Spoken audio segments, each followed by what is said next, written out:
Konnichiwa, everybody. Konnichiwa. Hello. How are we doing today, chat? Ooh. It is Saturday, October 28th. Ooh, and we are back for more spooky story readings. Ooh, back to being roasted. It's nice and toasty. I would say real quick, it's gotten cold enough that I've like started to shiver, just like normally streaming, but it's a really nice feeling that everything is starting to get cool one more time. Grilled kois,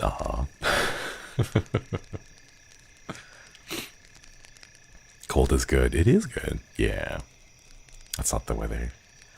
I think right now, the biggest issue for me is that my feet get cold. Like my extremities. So like my feet and my fingertips.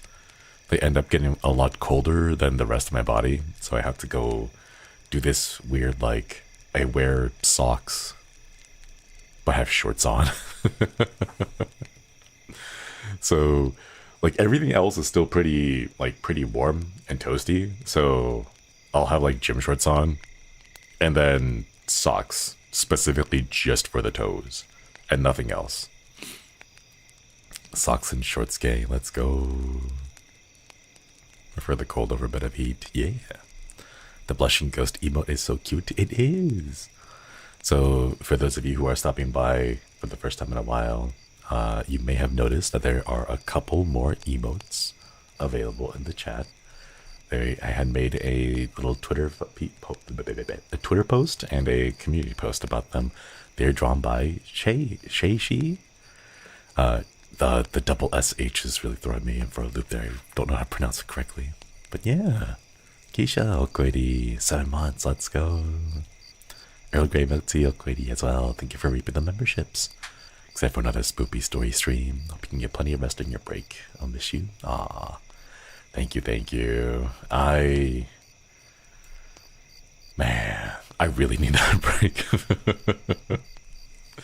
I'm really feeling it. I really need that break. Gonna miss everybody though. Ooh. The little ghost emotes, right? It's really cute. I love it. My personal favorite one is actually the little bonk emote. I think the bonk emote is really cute. Just the look of worry and distress, I think is really adorable. Look at the little eyes. Oh, and the sad eyebrows. Oh, it's my favorite. It looks so cute. Alright, chat. Today, there's the more bonk. Oh. Thank you for spamming the bonk emotes. Thank you. Alright, chat. Today, we have more spooky stories to go through, as well as a couple of classics. Ooh, hazardous mix. Okoidi. 8 months with spooky dad and cute coins. These emotes are too adorable. They are. Thank you so much for reaping that membership, Okoidi.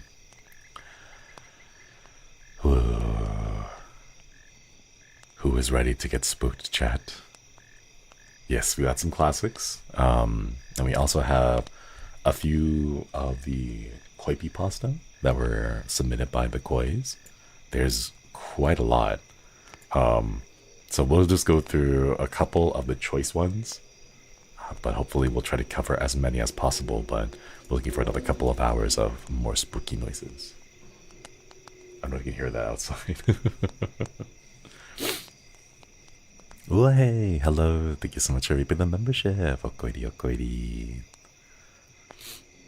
I'm looking forward to this. Let's go. Ooh, one.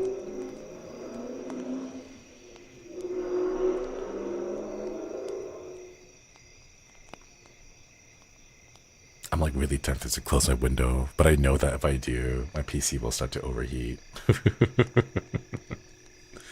Yeah.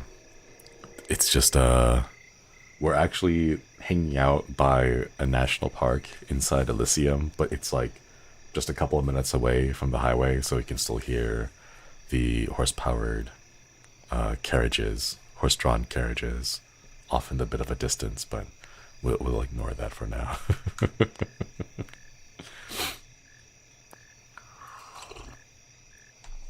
All right, chat. Are you ready? We're gonna start with one that I think quite a few people. Gonna start with the classic that I think a lot of people may have heard of in the past. Oh my god, those carriages are still like racing each other. Oh my goodness. All right, so we're gonna start out with the reading of Slender Man. If you can believe it, this is actually from January of 2010. So this is a while back.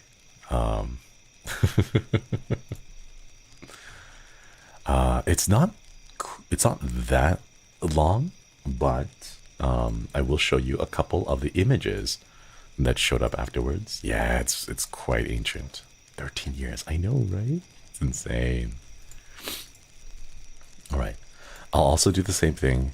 We'll show you the pictures that are included afterwards, and I think some of you may be familiar with these because they are very popular and have been floating around the internet for a good while. Orange Juice, hello.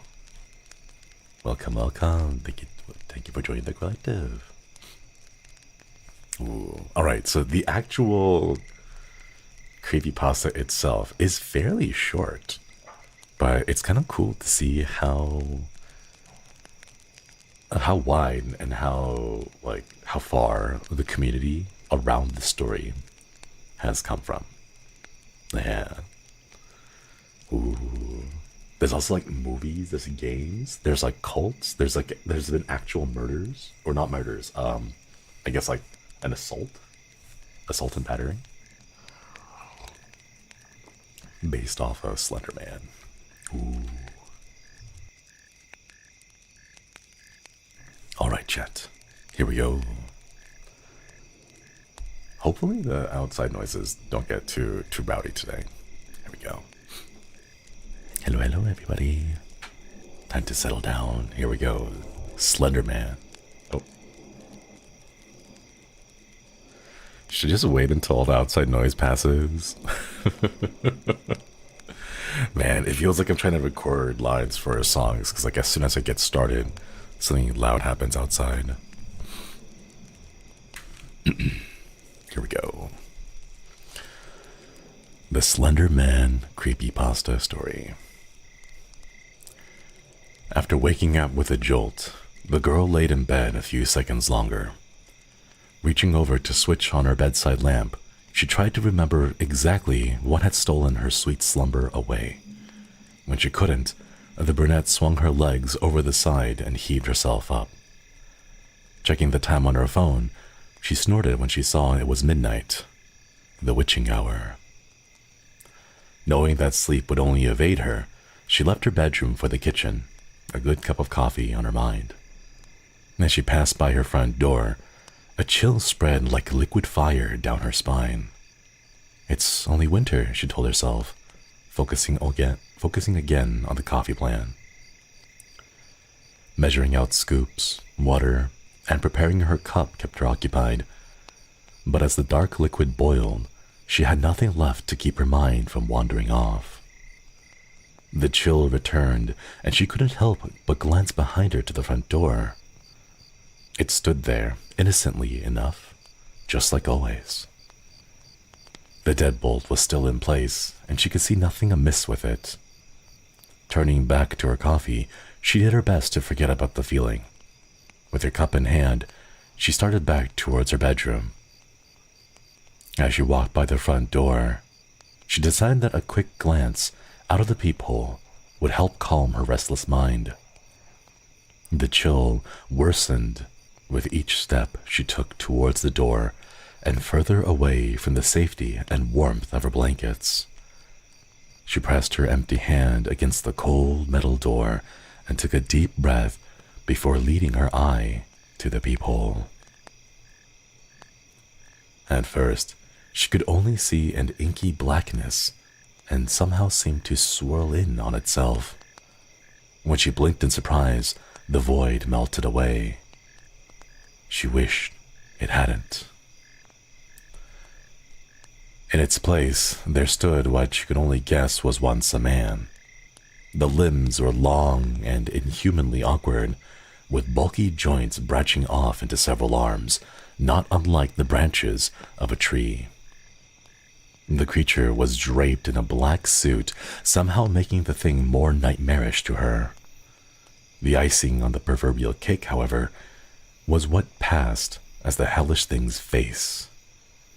It was as though her mind blurred the ghastly visage to spare itself further shock and horror. She shoved herself away from the door, and the hand still pressed against it. The scalding mug of coffee fell, the liquid burning her bare legs as she fell backwards and tried to crawl away from the door. She knew, somehow, that her mind hadn't been playing tricks on her. As she crawled away from the door, she watched the tendrils as black as the void that she first saw snake through the cracks. The girl was trapped between the instinct to flee and the gut feeling to not turn her back against the door. When the door jolted open, the urge to flee overcame her, and she slipped in the burning liquid as she tried to make it back to her room. She knew deep down that she was trapping herself in a corner, but she had to get away from the door. The girl was halfway down the hallway when she heard the previously locked door creak open. She screamed and slipped into a wall, cracking her chin and stunning her. After that, there was only blackness. Nicole? A warm male voice snapped the woman out of her trance. As she turned around, she was met by one of her sister's doctors. She nodded, not sure she'd say anything, or if she could find her voice if she did have something to say. That morning, she had gotten an urgent phone call from the hospital, saying that her sister, Lindsay, was there. Before they had even let her see her, the doctors had pulled her off to the side and insisted that they talk to her about what might have happened. Phrases like self-inflicted and assault had been thrown around, and Nicole felt her mind reel. She still hadn't fully understood what they had been saying until she saw Lindsay with her own eyes. Her little sister had a bandage wrapped around her head, covering both of her ears as well as her eyes. They said it was to keep her now deadened eyes from drying out and to keep the infection out of the wounds that Lindsay had made to her own ears. The doctors had guessed that either she or someone else had jammed a pencil into them to keep her off balance or to deafen her against something. There was a mix of first and second degree burns on her hands, legs, and feet from what was assumed to be the coffee that her neighbors found slipped all over the entryway into her apartment. As Nicole walked into her sister's hospital room for the first time, she thought she had spied the silhouette of a man in the window. That, she knew, was impossible. Her sister's room was on the 3rd story of the hospital. Ooh, spooky, spooky. Well, there you have it, chat. The very famous and classic Slender Man creepypasta. Spooky. You can imagine why this went ahead and started up a whole series of creepypasta and stories around it. Ooh. Maggie, Okwedi, thank you for the membership. Hope everyone is having a wonderful day or night. Thank you for the live streams. They are awesome. Thank you, of course. Glad to be able to stream for everybody. Yeah. All right. And just like last time, let me show you some photos that might be of interest for chat. As a little reminder, just like the last time, these photos will be cut out from the VOD later on, just to avoid any copyright issues, but here are some classic photos that were included with the Slender Man creepypasta that I think many of you might be familiar with. Here we go. Oh, wait, it might be really big, I don't know. We'll see. Ooh. There's the first photo, chat. Ooh.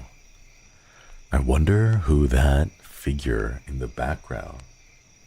The tall, lanky individual wearing a suit.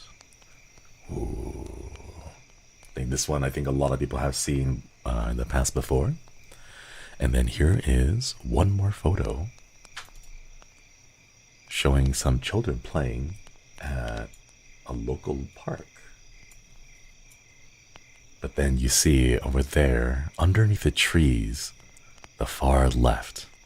Ooh. The tall figure in that suit, very skinny legs, with almost tendril-like appendages coming out from where their shoulders would be. Spooky, spooky. Feeling my age with this one. I'm calling him Slim Jim. It's not Slender Man, it's Slim Jim. All right. Man, not Slim Jim. Well, imagine trying to be a terrifying, spooky entity, and then people just call you Slim Jim. All right, chat. We have a few more classics, but we'll be making a quick little switch back over to some of the koi submitted stories. So let us continue, chat, for more spooky stories. Slim Jim or Long Man? Oh my god. I don't know what I would do. If you were called the Long Man, man.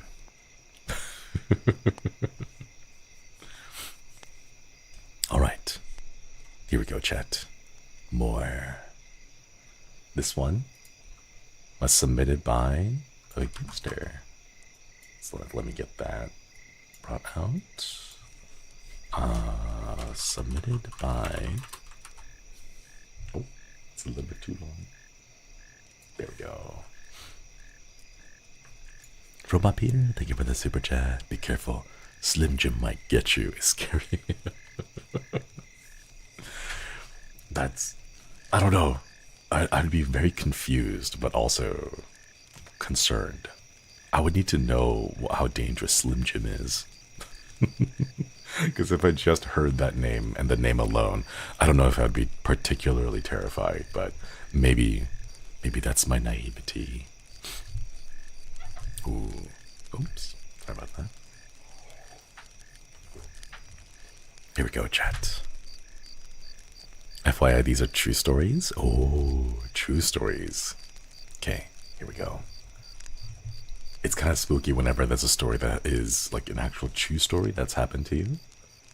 Oh my goodness. Here we go.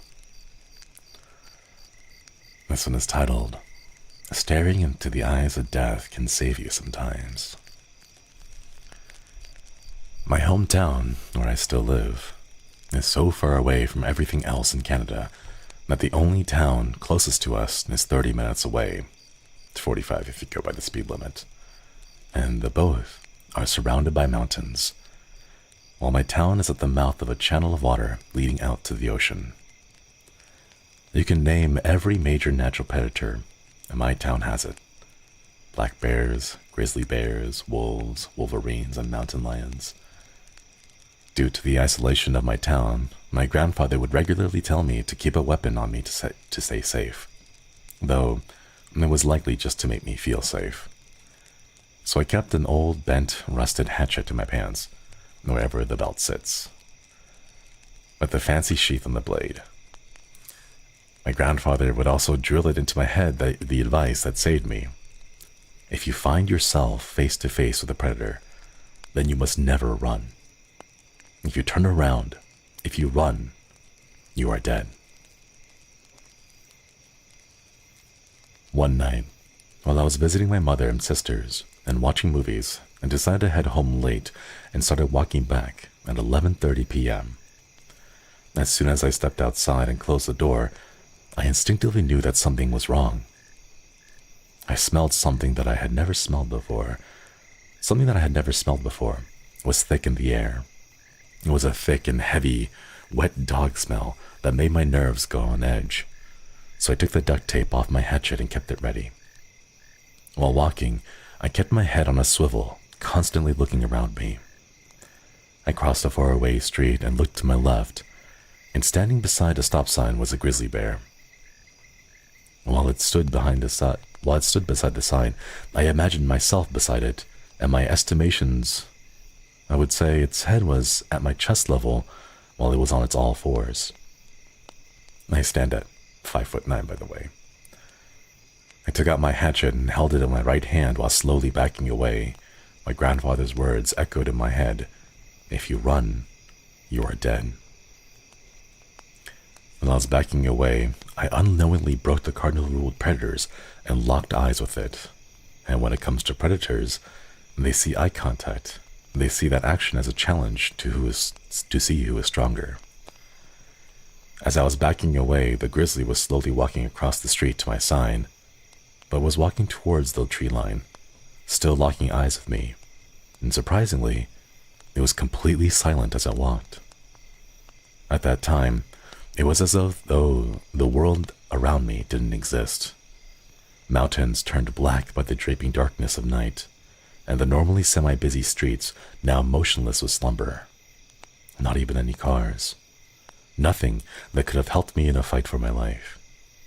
I slowly backed away, and it slowly crossed the street, and now gone. Though I could not lower my guard due to the street it went down, it went parallel to my route back home. Still, walking back home, I kept my hatchet out, not caring how it looked if someone saw me, and noticed just how quiet small towns get at night. Not even my footsteps on the sidewalk make noise. But I safely made it back home without any other incident. For anyone who read my post find themselves in the outskirts of Canada, I ask you to please adhere to my grandfather's advice, because death can be avoided by not giving in to fear. Stay safe. Ooh. Spooky, spooky. I wouldn't know what to do besides slowly back away if I were face to face with a grizzly bear like that. I was 17 at the time. Oh no, that must have been terrifying. Oh my goodness. I hope nothing like this has happened since then, and that you have been safe in your small town then. That's spooky. Thank you for sharing your story. Thank you. Ooh. Maybe a good scare every now and then is just remind people of how soft and squishy human bodies are compared to wild animals outside, especially predators. Spooky, spooky. Alright, chat. Let us continue.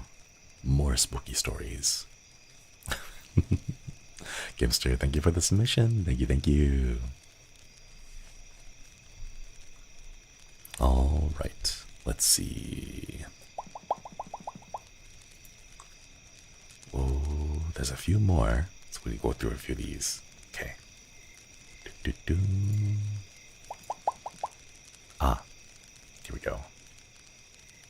This one was submitted by Shaka. To be completely honest, I don't know if I've ever pronounced that name correctly. I do not know how to pronounce the X sound, like, in general. Even in English, I'm not sure how to pronounce the X except for in xylophone, where it sounds more like a Z than an X. I don't either. Okay, good. We can be confused together. Alright. This one was submitted by Shaka. Let's go. Alright. This one is... oh, spooky. The ambient noise stopped for a moment. This one is a fictitious procedure, it looks like, I think. All right. This one doesn't have a title, but a small little tagline that says, "This entity seems familiar." The nature of the entity is generally non-hostile until provoked, but it has been documented interfering with exorcisms, practices, and other encounters with its curious properties and side effects of its presence. Also, direct perception of the entity can be enough to provoke it. Thus, most travelers, practitioners, and like-minded enthusiasts may find it useful to appease the entity so that it will move on. The entity was first observed in Japan preceding the quarantine. As such, all ritual procedures assume a Shinto priest was at hand and Japanese components at the ready. Some practitioners have experimented with local substitutes with only middling success. So, the Japanese ritual, as follows, is at the time the most suitable and reliable appeasement process. Lastly, the timing window for proper appeasement are strict. Please plan ahead accordingly. Step 1. Sacrifice a black-feathered chicken. Drain it of blood and scald it to prepare for feather removal. Pluck, clean, eviscerate. Read the entrails to confirm the absolute presence of the entity.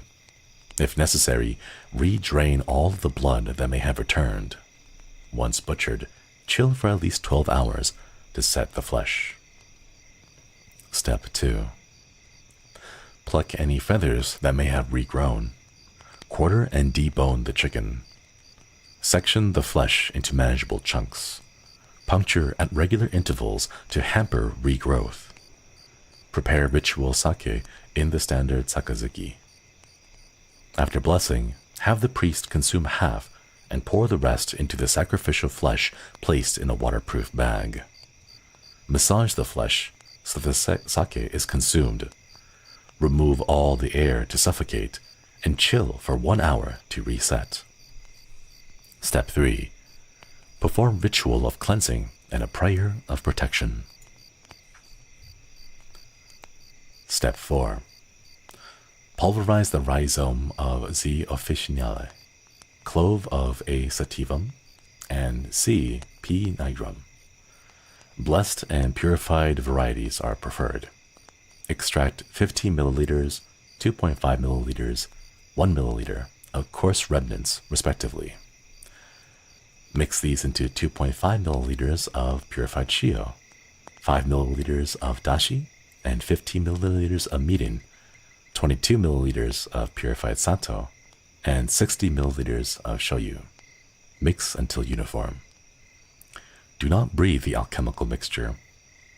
Add to the sacrificial flesh. Check for regrowth and resection as necessary. Suffocate to stifle singing, and then return to be chilled for 3 additional hours. Step 5. Prepare the sacrificial platforms. A glass container with metal grills is preferred, but any device with heat lamps or similar can be used. The entity will manifest whether or not the sacrificial platforms are placed within an enclosed area. Place at least 3 such platforms on waist-high pedestals equidistant from each other. Prepare mirrors for indirect observation of the entity. Prepare the sacrificial containers. Blessed folded wax paper may be substituted if traditional containers are inaccessible. Step 6. Pulverize purified grains of O. sativa until a fine powder. Mix 90 milliliters of this powder with equal parts purified flour and purified starch.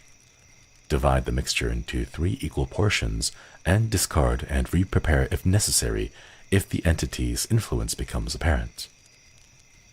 Add in an unshelled egg to 1 portion, preferably laid by the sacrificial chicken.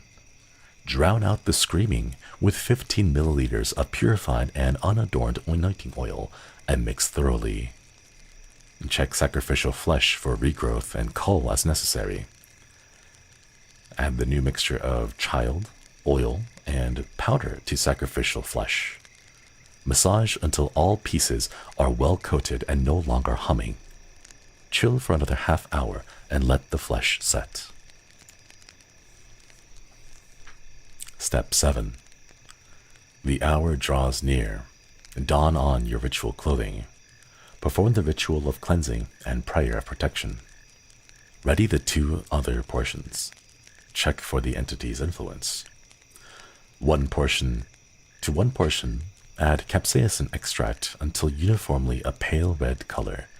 Prepare and heat vat of oil.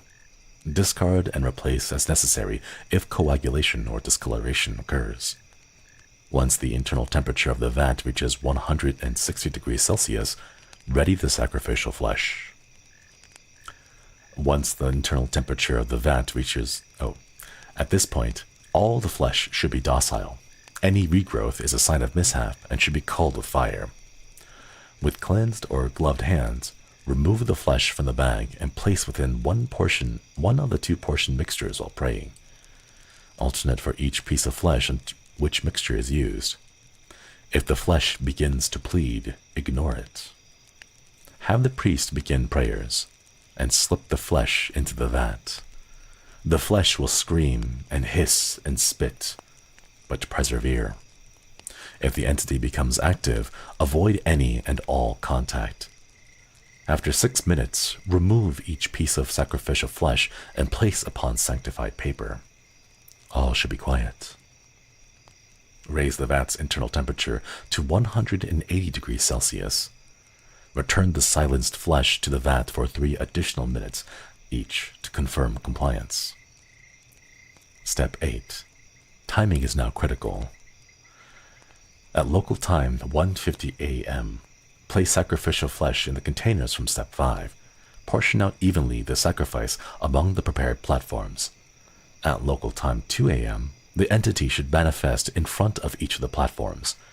Indirect observation of these manifestations should reveal what appears to be a faceless, grotesquely proportioned salaryman as it stumbles, as if it inebriated. Do not approach. Do not make eye contact. The entity will partake of the sacrifice and leave a tribute of value approximating 260 yen, if successful. Successful appeasement needs only be done once, but redundant platforms should increase probability of success.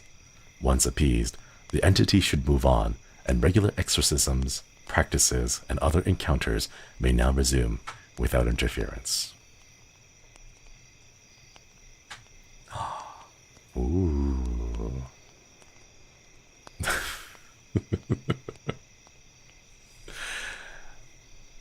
I wonder who this is, chat. I wonder what this is about. Thank you, Shaka, for the submission. This is a chicken recipe. For those who may be lost or confused, yeah, this is deep fried chicken tenders, chicken thighs. For those who may not know, it's a callback to a story that I told a long time ago when I used to live in Japan, and every single day after work I would go and grab a whole bunch of Strong Zeros, eat some food, and then at like 2 a.m. in the morning, I like completely smashed off my rocker. I would go out to various convenience stores in Japan and order spicy chicken.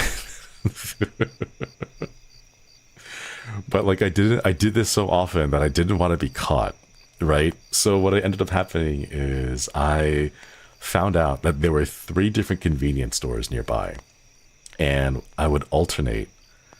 Depending on what day it was, I would alternate the various different convenies to make sure that I didn't show up to the same place twice, like in a row. Yeah, you gotta rotate the store so they don't recognize you. Exactly. And this is the recipe for for creating a product that will appease this restless, inebriated entity that wanders into the store at 2 a.m. Shaka, thank you for the submission. Thank you, thank you. I wonder, it did really seem very familiar, didn't it?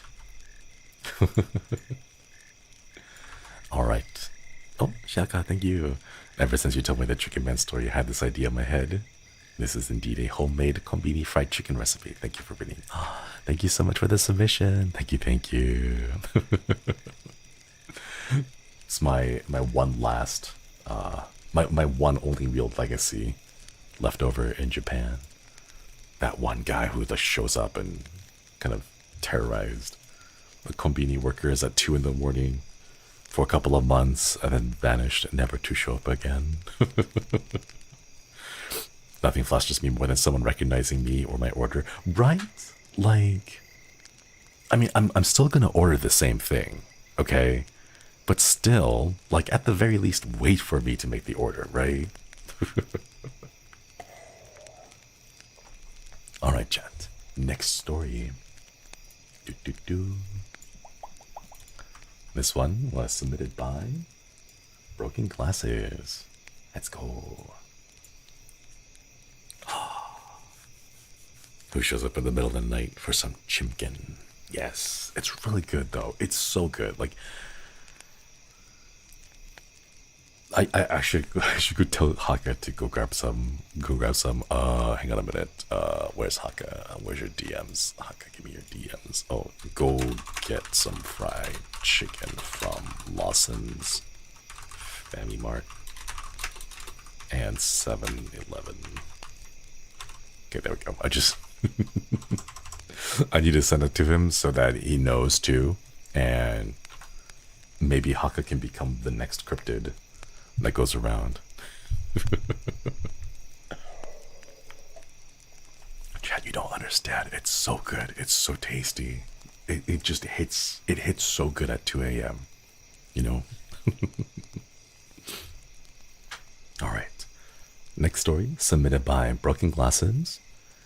This one is called Your Stuffed Phantom. Ooh. Ding dong, you hear the doorbell ring out, mildly startling you from scrolling on Twitter and your phone. Ah, the package is here. You made your way to the front door, almost skipping, feeling giddy at the long-awaited item that has finally arrived at your doorstep. You look through the peephole to see a box on the ground, and you quickly open the door and grab it. You picked it up.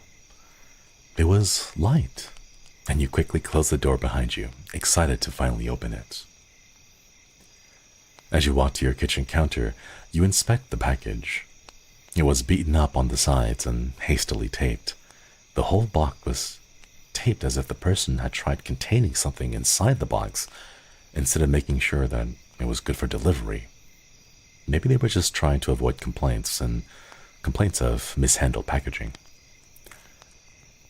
You open one of the drawers in the kitchen to get a pair of scissors out. You open the scissors and cut against the tape, ripping off the layers of the tape. It was kind of surreal to see this much tape on a box, but you know for sure it's the item that you bought. Finally, you manage to tear open the last of the tape and open the box. The item you've been waiting for is covered in bubble wrap. And cut the little tape that held the bubble wrap together and unfurl it. And there it is. After months of waiting, it's finally in your hands. It was a plushy phantom, and he was in a plastic bag. You opened the bag, took him out, and freed him from his confines.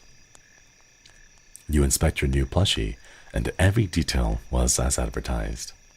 The 2 little bells on the ears, the marks under the eye, the zipper on its back, and, most importantly, the little butthole. You couldn't help but hug the plushy phantom.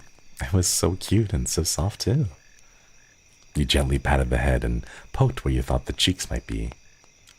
You stared into its eyes and felt yourself getting into a little trance. You shake your head, thinking Phantom's eye was surprisingly hypnotic. It's finally evening, and you're on your computer desk eating dinner. You're watching a video while eating, and in the corner of your eye, you see Phantom on your drawer with your little plushies. While you were enjoying your dinner and laughing at clips of Battle, you suddenly felt a chill running down your back, a feeling that you've never had before. For some strange reason, you felt like someone was watching you, but you knew that no one else was in the room with you. You start trembling in fear as you feel the eyes of something or someone on you. Your breathing becomes shallow and labored, the atmosphere in your room becoming thick, and you start to choke. You clutch your throat, trying your best to gasp for air, then abruptly it stops, and you're able to breathe again. You don't know what happened, but you can't stop shivering from the terrifying event. You quickly get up from your desk and run out the room, collapsing on the floor. You're trying your best to calm down. You swallow your saliva as you maniacally take shallow breaths in an attempt to feel less choked up. And then you take deep breaths to lower your heart rate and relax again. What the hell was that? You think, as you crawl towards your coffee table, still trembling. Hello, Aka. Thank you for the raid. Welcome. You finally reached the table and grabbed the corner as soon as you got up. You looked at the once homely and comfortable bedroom that is now bringing you anxiety. You wanted to know if your room was safe to go back into, so you slowly walked over. You realized how quiet your home was and how you could only hear the creaks of your feet move across the wooden floor. Every little movement towards your room makes you more anxious. And actually, it's driving you crazy. You impatiently wanted to run in just to get it over with and done. But you knew that it wasn't safe to do that. You just needed to know if it was safe or not. Looking in from the outside, you could see that your room was dark, and there were lights flickering against the wall from your YouTube video that you hadn't paused. You lightly creeped over closer and closer to your room, your heart beating louder and louder. You slowly blinked and took a deep breath, exhaled at every step. Your thoughts only focused on one thing, and that was your room. Finally, you were standing at your doorway looking into your room. You scanned the room, and nothing. There was nothing in your room. Just when you're about to let out a sigh of relief, you hear a loud shriek. You jumped and screamed. You looked in the direction of the sound, and it was Bettel screaming in the clip that you're watching. You quickly march over to your computer and slam on the spacebar, pausing the video. You sigh at the fact that out of everything, it was Bettel who scared you. You run your fingers through your hair out of frustration. You sat back down on your desk after you saw that there was nothing off in your room. As you get comfortable in your chair again, you couldn't help but feel a sick, lingering pit in your stomach. What if it happens again? You said to yourself as you breathed out. You shook off the feeling, picked up the food, and realized the hair had gone cold. You were getting ready for bed, and you went over to your drawer. You wanted to pat the Phantom plush before going to bed. You couldn't help but find Phantom so adorable. You reached over with your hand and touched his head. You start to feel strange. You suddenly had a word emerge in your mind, screaming. Battle. You quickly remove your hands from Phantom. You cock your head as you looked at the Phantom. It can't be you, right? You thought as you placed your hand on Phantom's head again. This time, nothing happened except for the soft, velvety feeling between your fingers. You continue patting Phantom plush when you start to feel drowsy. You looked at looked at your digital clock on the bedside table, and it was already getting late. You decided to turn in for the night, after the strange events, what happened earlier, that you hoped would never happen again. You wake up feeling cold. You opened one eye and looked down to find that your blanket was missing. You were too tired and stretched your arm to pat the floor next to you, just thinking that you probably accidentally kicked your blanket off. You hastily patted the floor, and you froze. You felt your hair standing on its ends. The familiar thick air suddenly weighed on you. You trembled, and your eyes widened as you sensed an impressive aura above you. Your heart pounded fast, and you heard an ungodly deep growl. Bring me back to Battle. A voice emerged from behind you. You slowly turn around and look up. You see your plush phantom floating in the air above you. His yellow eye was glowing, and a misty black shadow was surrounding him. You're barely able to make out the shape of the shadow, but you could see the shape of his arms and legs. The shadow was extremely tall and bulky that it reached your ceiling. You stare into his eyes, and you couldn't help but get into a trance. Your mind was blank, and you stopped trembling. You felt something wrapping your body, and you floated out of your bed. You were face to face with Phantom, unable to move and deeply gazing into his eye. For some reason, you accepted the situation and started to feel calm. Bring me back, please. The voice in your head gently spoke, and after that, you blacked out. You felt yourself nodding off and jerk up instinctively, waking up from your haze-like state. You blinked to adjust your eyes to the darkness. You noticed that you were not in your bed or in your home. You feel the breeze against your skin and hear the light rustling of leaves nearby. You were outside. Your eyes adjusted to the darkness, and in front of you there was a carriage. The carriage was strange. It looked more like a house than a carriage. The carriage was made out of purple wooden walls with a black roof. The lantern on top of the door turned on. Immediately after that, you felt something that was wrapping around your body loosen its grip and disappear. You were finally in control of your body again. You hugged yourself and rubbed your arms because it was getting chilly standing outside. A purple creature you recognized flew over your head and floated in front of your face. Thank you, he said, as the smoke envelops Phantom and he disappears. He reappears in front of the door of the carriage. In the window, you see a warm light turned on and the silhouette of a person standing. You look at the silhouette and it looks familiar, but you weren't sure if it was the person you were thinking of. You notice a little purple box with an envelope had your name on it by your feet. You pick it up, and as you do, the carriage in front of you disappeared. You looked around to see if the carriage was still nearby, but it was just you alone. Quickly open the envelope and use the moonlight as you read. The handwritten note was a little messy, but it reads, "Thank you for bringing Phantom back. There was a mix-up at the warehouse. I gave you a replacement Phantom plush in the box. I'm sorry that he scared you, but he needed someone to bring him here. P.S. You are near your house. P.P.S. Your body will be back to normal after a few days. Signed, Gavis Battle." You linger at the line about your body going back to normal in a few days. You shrugged and opened the box to see that it was a plush of Phantom. It looked exactly the same as the one at your doorstep earlier that day. You cautiously grab the plush, and you don't seem to feel anything different. You slowly look into his eyes, and nothing. You don't feel the strange feelings you got when you looked into his eyes the first time. You sighed in relief, knowing that this time, it was just the toy. You put the plush back in the box and turned around to see that you were across the street from your house. You walked back to your home thinking about the strange events that had just happened. Better luck next time, I guess.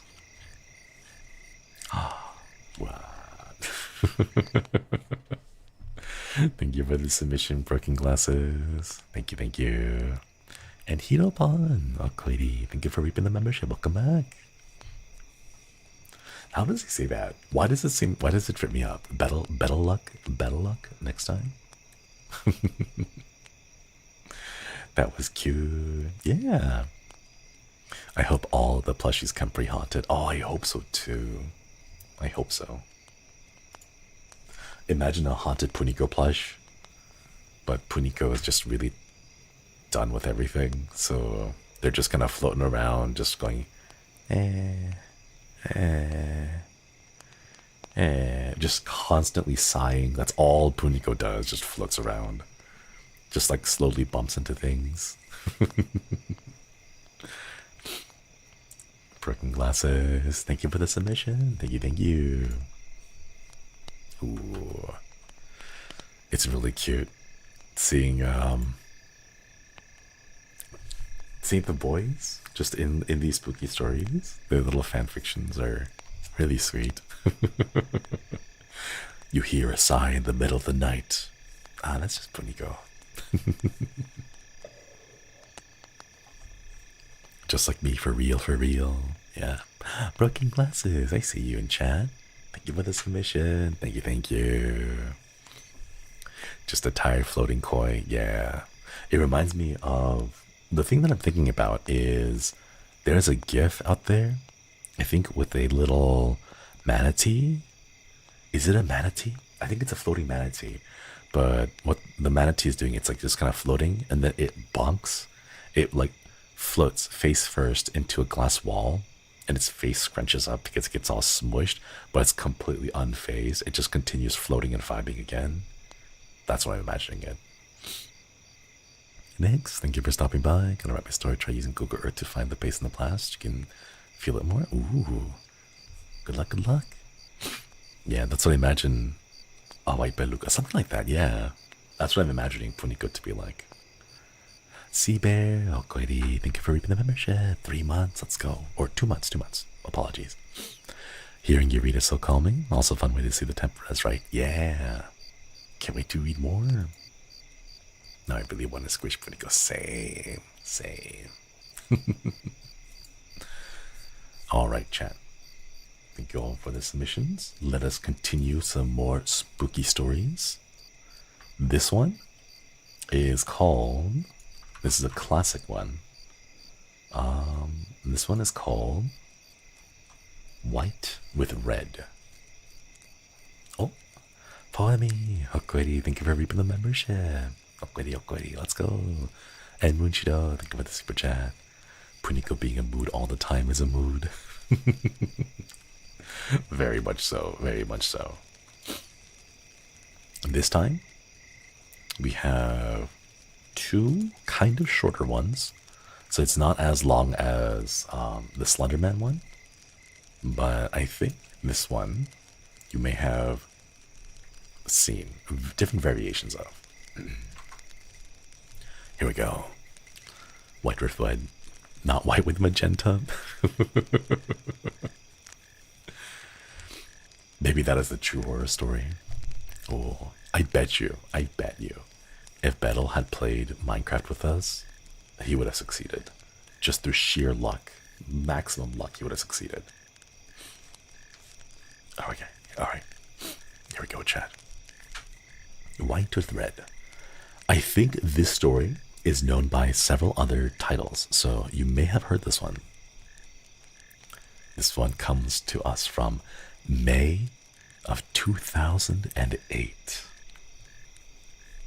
White with Red. A man went to a hotel and walked to the front desk to check in. The woman at the desk gave him his key and told him that on the way to his room, there was a door with no number that was locked, and no one was allowed in there. Especially, no one should look inside the room under any circumstances.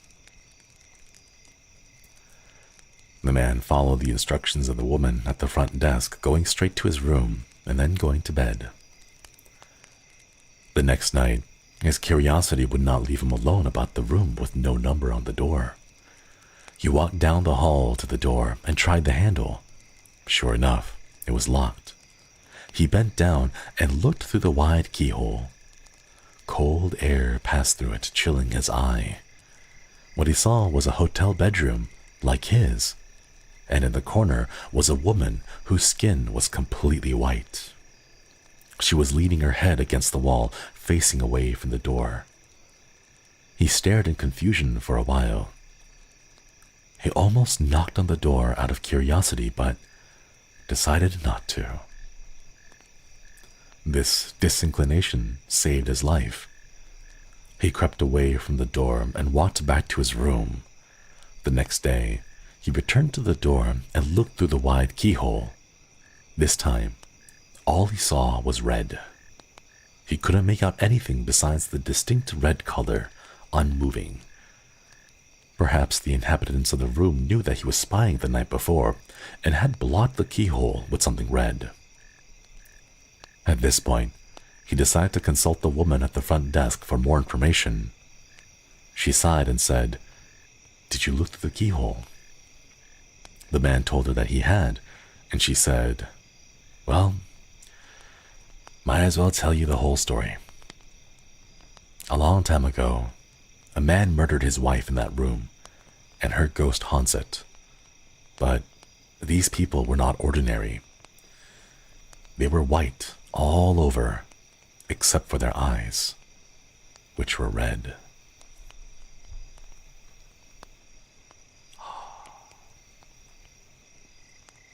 Ooh. Except for their eyes, which were red. Mickey, thank you for the super chat. In the distance, you can softly hear white magenta. White magenta. Spooky, spooky. A very simple, creepy one, right? Being told not to do something makes you want to do it more. Chat,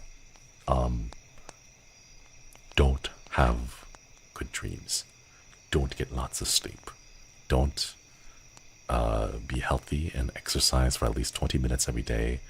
Even something as simple as a walk. Don't, I guess, call your parents. Don't call your parents.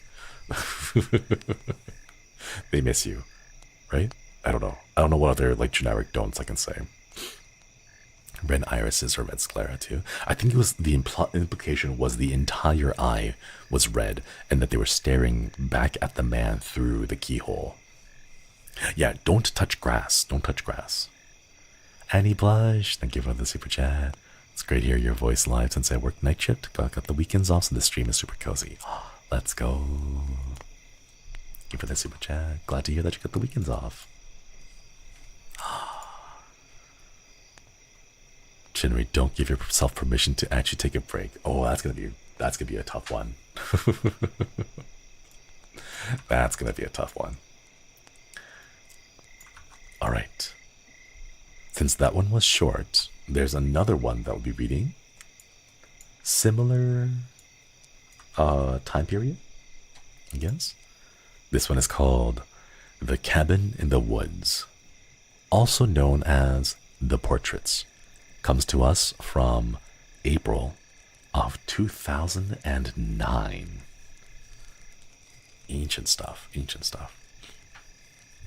Here we go. There was a hunter in the woods who, after a long day of hunting, was in the middle of an immense forest. It was getting dark, and having lost his bearings, he decided to head in one direction until he was clear of the increasingly oppressive foliage. After what seemed like hours, he came across a cabin in a small clearing. Realizing how dark it had grown, he decided to see if he could stay there for the night. He approached and found the door ajar. Nobody was inside. The hunter flopped down on a single bed, deciding to explain himself to the owner in the morning. As he looked around, he was surprised to see the walls adorned by so many portraits, all painted in incredible detail. Without exception, they appeared to be staring down at him, their features twisted into looks of hatred. Staring back, He grew increasingly uncomfortable. Making a concerted effort to ignore the many hateful faces, he turned his face to the wall, and, exhausted, he fell into a restless sleep. Face down in an unfamiliar bed, he turned blinking in unexpected sunlight. Looking up, he discovered that the cabin had no portraits, only windows.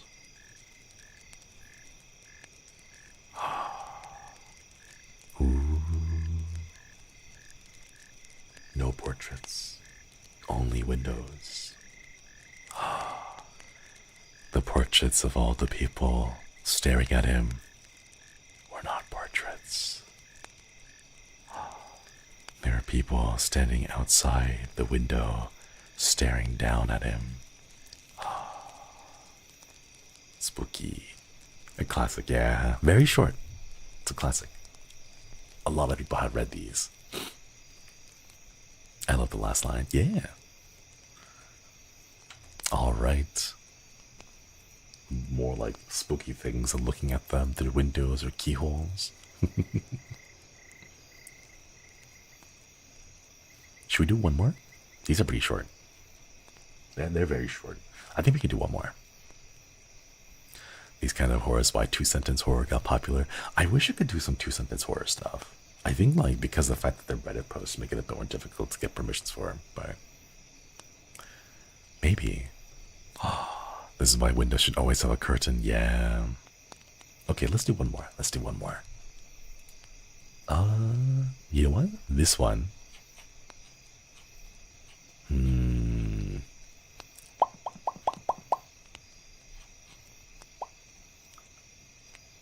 know what? This one's not that long, actually.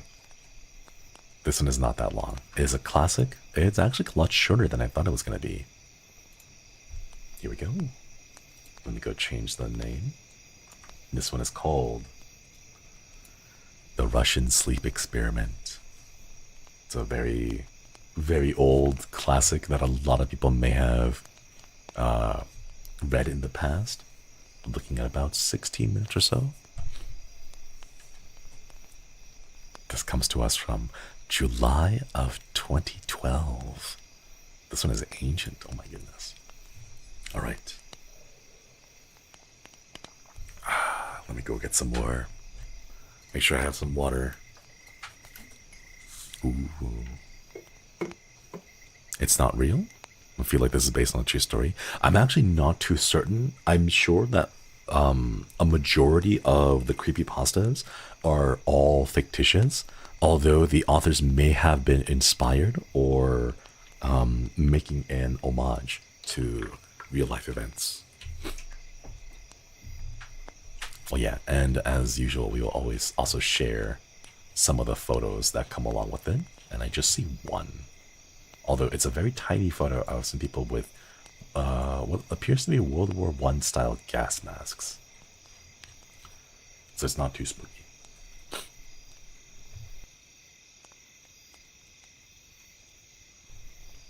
Here we go. Back then it's common to frame creepypasta like real events. Yeah. I think people had fun making a video of it. I'm sure there are. I'm sure there are. It's a very old classic. I think... excuse me. It's a very old classic, and a lot of people have come up with different types of comics, artworks, illustrations, and movies about it too. Yeah. The Russian Sleep Experiment. Russian researchers in the late 1940s kept 5 people awake for 15 days using an experimental gas-based stimulant. They were kept in a sealed environment to carefully monitor their oxygen intake so the gas didn't kill them, since it was toxic in high concentrations. This was before closed-circuit cameras, so they only had microphones and 5-inch thick glass porthole-sized windows into the chamber to monitor them. The chamber was stocked with books, cots to sleep in, but no bedding, running water, and a toilet, and enough dried food to last all 5 for over a month. Everything was fine for the first 5 days. The subjects hardly complained that having been promised falsely that they would be freed if they were submitted to the test, and did not sleep for 30 days. Their conversations and activities were monitored, but it was noted that they continued to talk about increasingly traumatic incidents in their past, and the general tone of the conversations took a darker aspect after the 4-day mark. After 5 days, they start to complain about the circumstances and the events that led them to where they were, and start to demonstrate severe paranoia. They stopped talking to each other and began alternately whispering into the microphones and one-way mirrored portholes. Oddly, they seemed to think that they could win the trust of the experimenters by turning over their comrades and other subjects in captivity with them. At first, the researchers suspected that this was an effect of the gas itself. After 9 days, the first of them started screaming. He ran the length of the chamber, repeatedly yelling at the top of his lungs for 3 hours straight. He continued attempting to scream, but was only able to produce occasional squeaks. The researchers postulated that he had physically torn his vocal cords. The most surprising thing about this behavior is how the other captives reacted to it. Or, rather, didn't react to it. They continued whispering to the microphones until the second of the captives started to scream. The 2 non-screaming captives took the books apart, smeared page after page with their own feces, and pasted them calmly over the glass portholes. The screaming promptly stopped. So too did the whispering to the microphones. After 3 more days had passed, the researchers checked the microphones hourly to make sure they were working, since they thought it was impossible that no sound could be coming with 5 people inside. The oxygen consumption in the chamber indicated that all 5 must still be alive. In fact, the amount of oxygen 5 people would consume at a very heavy level of strenuous exercise. On the morning of the 14th day, the researchers did something they said that they would not do to get a reaction from the captains. They used the intercom inside the chamber, hoping to provoke any response from the captives that they were afraid were either dead or vegetables. They announced, "We are opening the chamber to test the microphones. Step away from the door and lie flat on the floor or you will be shot. Compliance will earn one of you your immediate freedom." To their surprise, they heard a single phrase in a calm voice respond, "We no longer want to be freed." Debate broke out among the researchers and the military forces funding the research. Unable to provoke any more response using the intercom, it was finally decided to open the chamber at midnight on the 15th day. The chamber was flushed of the stimulant gas and filled with fresh air, and immediately the voices from the microphones began to object. 3 different voices began begging, as if pleading for the life of loved ones, to turn the gas back on. The chamber was opened and the soldiers sent in to retrieve the test subjects. They began to scream even louder than ever. And so did the soldiers when they saw what was inside. 4 of the 5 subjects were still alive, although no one could rightly call the state that they were in life. Food rations for the past 5 days had not been so much as touched. There were chunks of meat from the dead test subject's thigh and chest stuffed into the drain in the center of the chamber, blocking the drain and allowing 4 inches of water to accumulate on the floor. Precisely how much of the water on the floor was actually blood was never determined. All 4 surviving test subjects also had large portions of muscle and skin torn away from their bodies. The destruction of flesh and exposed bone on their fingertips indicated that the wounds were inflicted by hand, not with teeth, as the researchers initially thought. Closer examination of the position and angles of the wounds indicated that most, if not all of them, were self-inflicted. The abdominal organs below the ribcage of all 4 test subjects had been removed, while the heart, lungs, and diaphragm remained in place. The skin and most of the muscles attached to the ribs had been ripped off, exposing the lung through the rib cage. All the blood vessels and organs remained intact. They had just been taken out and laid on the floor, fanning out around the eviscerated but still living bodies of the subjects. The digestive tract of all four could be seen working, digesting food. Quickly, it had become apparent that they were digesting. The thing that they were digesting was their own flesh that they had ripped off and eaten over the course of days. Most of the soldiers were special operatives in the facility, and still, many of them refused to return to the chamber to remove the test subjects. They continued to scream to be left in the chamber, and alternatively begged and demanded that the gas be turned back on, lest they fall asleep. To everyone's surprise, the test subjects put up a fierce fight in the process of being removed from the chamber. One of the soldiers died from having his throat ripped out, and another was gravely injured by having something ripped off and the artery in his leg severed by one of the subject's teeth. Another 5 of the soldiers lost their lives if you account for the ones who committed unalive in the weeks following the incident. In the struggle of the 4 living subjects, one had his spleen ruptured and he bled out almost immediately. The medical researchers attempted to sedate him, but this proved impossible. He was injected with more than 10 times the human dose of morphine and still fought like a cornered animal, breaking the rib and arms of one of the doctors. When the heart was seen to beat for a full 2 minutes after he had bled out to the point where there was more air in his vascular system than blood. Even after it stopped, he continued to scream and flail for another 3 minutes, struggling to attack anyone in reach and repeating the word "more" over and over, weaker and weaker, until he finally fell silent. The surviving 3 test subjects were heavily restrained and moved to a medical facility, the 2 with intact vocal cords continuously begging for gas, demanding to be kept awake. The most injured of the 3 was taken to the only surgical operating room that the facility had. In the process of preparing the subject to have his organs placed back within his body, it was found that he was effectively immune to the sedative that they had given to prepare him for the surgery. He fought furiously against his restraints when the anesthetic gas was brought out and put him under. He managed to tear most of the way through a 4-inch wide leather strap on one wrist, even though the weight of a 200-pound soldier was holding that wrist as well. It only took a little more anesthetic than normal to put him under, and the instant his eyelids fluttered and closed, his heart stopped.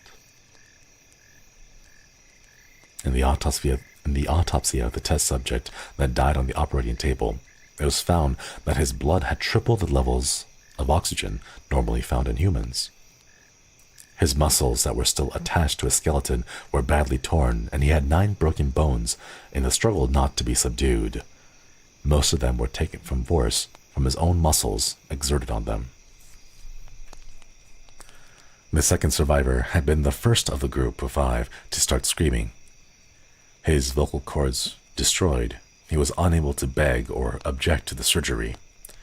He only reacted by shaking his head violently in disapproval when the anesthetic gas was brought near him. He shook his head yes when someone suggested reluctantly that they try the surgery without anesthetic, and did not react for the entire 6-hour procedure of replacing his abdominal organs and attempting to cover them with what remained of his skin.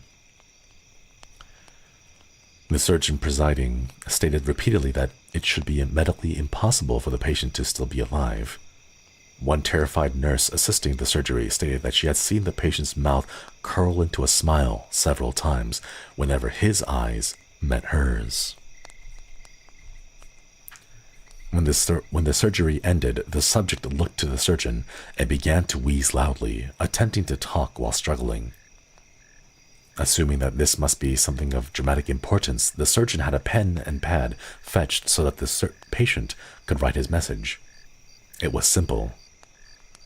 The message read, "Keep cutting." The other two test subjects were given the same surgery, both without anesthetic as well, although they had to be injected with a paralytic for the duration of the operation. The surgeon found it impossible to perform the operation while the patients laughed continuously. Once paralyzed, the subject could only follow the attending researchers with their eyes. The paralytic cleared the system in an abnormally short period of time, and they were soon trying to escape their bonds. The moment they could speak, they were again asking for the stimulant gas. The researchers tried asking why they had injured themselves, why they had ripped out their own guts, and why they wanted to be given the gas again. Only one response was given: "I must remain awake." All three subjects' restraints were reinforced, and they were placed back into the chamber, awaiting determination as to what would be done with them. The researchers, facing the wrath of the military benefactors for having failed the stated goals of their project, considered euthanizing the surviving subjects. The commanding officer instead saw potential and wanted to see what would happen if they were put back on the gas. The researchers strongly objected, but were overruled. In preparation for being sealed in the chamber again, the subjects were connected to an EEG monitor and had their restraints padded for long-term confinement. To everyone's surprise, all three stopped struggling the moment it was let slip that they were going back onto the gas.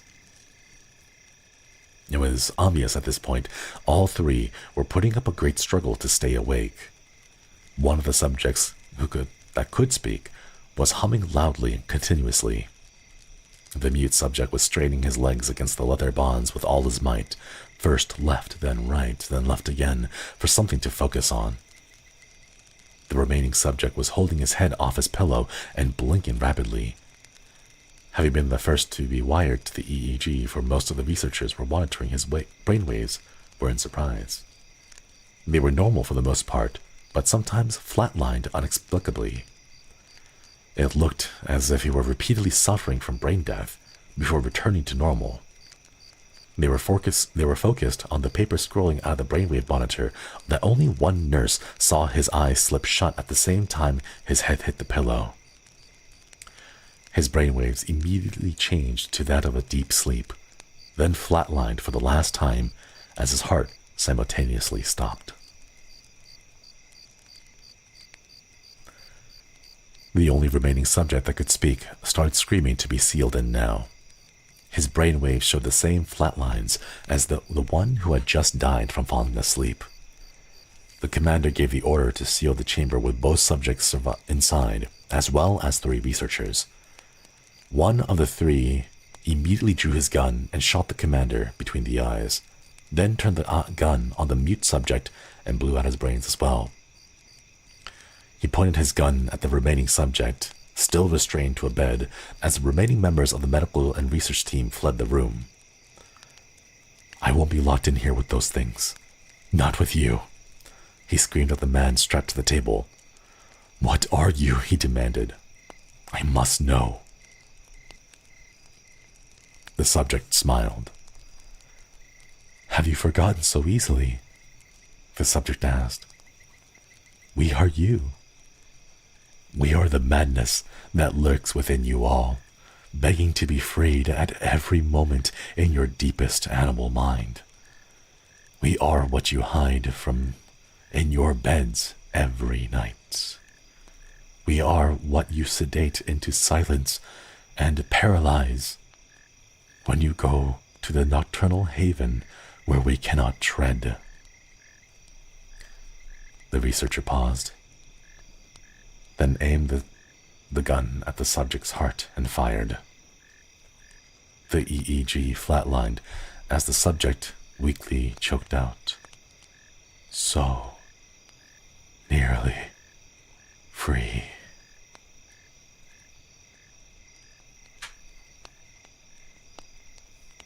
Ooh. Oh, there you have it, chat. That was the classic creepypasta, the Russian sleep experiment. Spooky, spooky. Yeah, it is pretty intense, isn't it? All right. And here is the image that is most frequently associated with this creepypasta.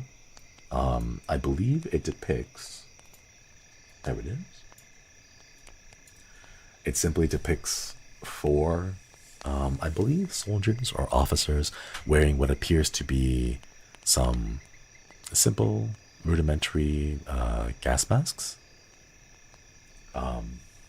I don't know if this was actually made for the creepypasta itself. I believe this is simply a historical image that was taken and then placed just alongside this story. So I don't know if it's a direct result of the story, but just something in the time period that would be appropriate.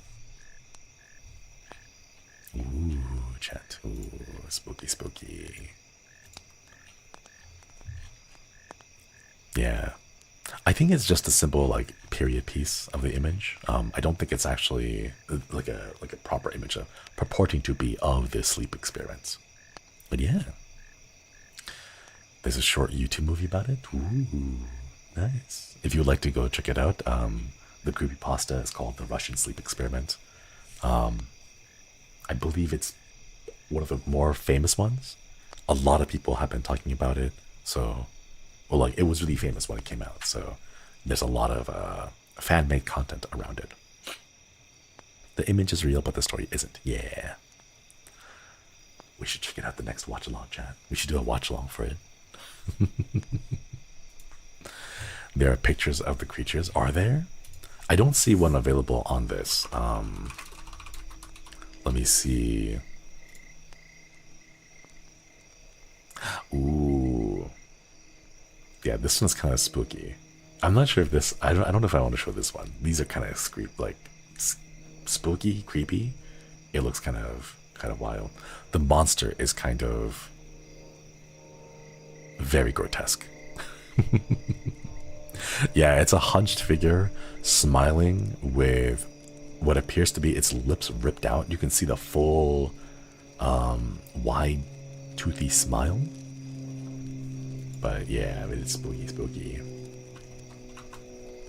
If you don't want to see it, do not Google it, but it is available for those who are morbidly curious about the spooky.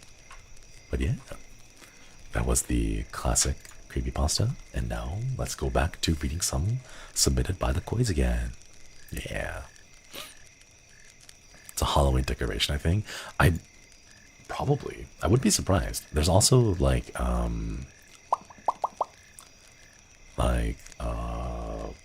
Halloween decorations and like movie props that are sometimes taken and edited in post with some Photoshop to make them look a lot more creepy and eerie.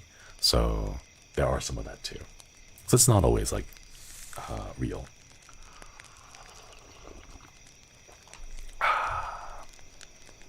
All right, chat.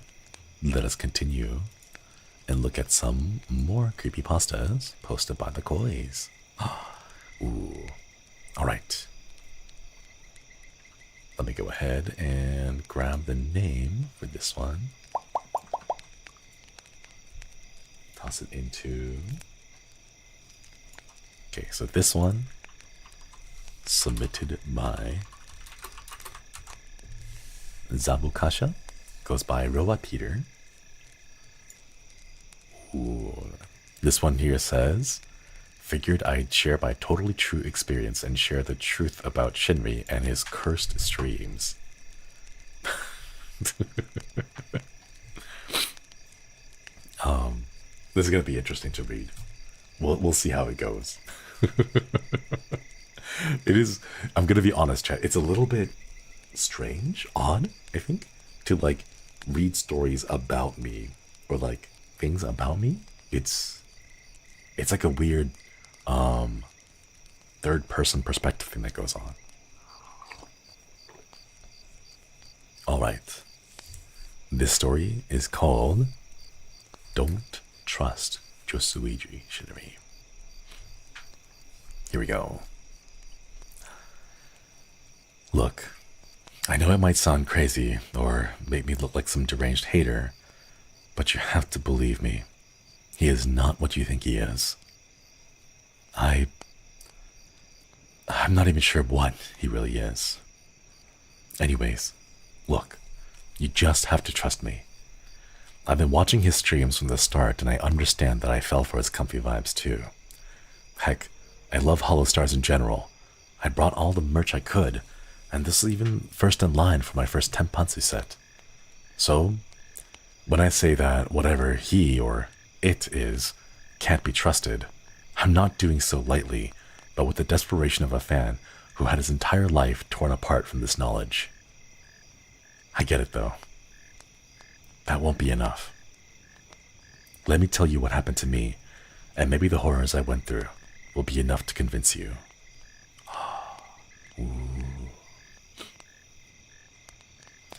Back then, not a day went by that I didn't catch his streams. Even during work, I'd listen to him with my headphones on. I always had a schedule memorized, just in case my notifications didn't ping.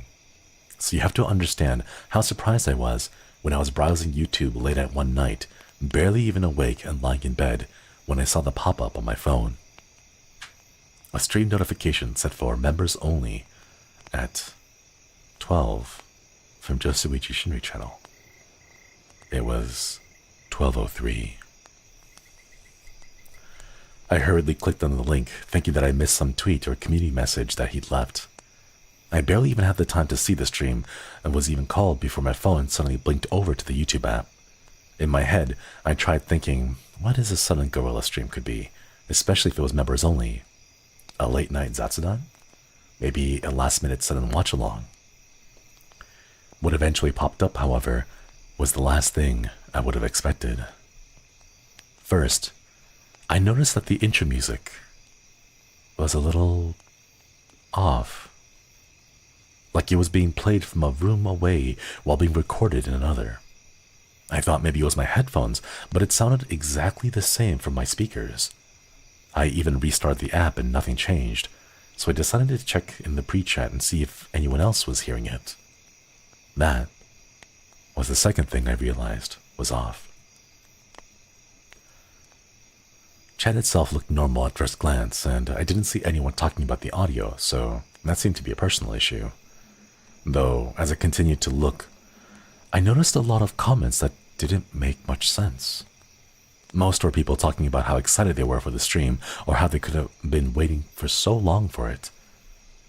What the hell were they talking about?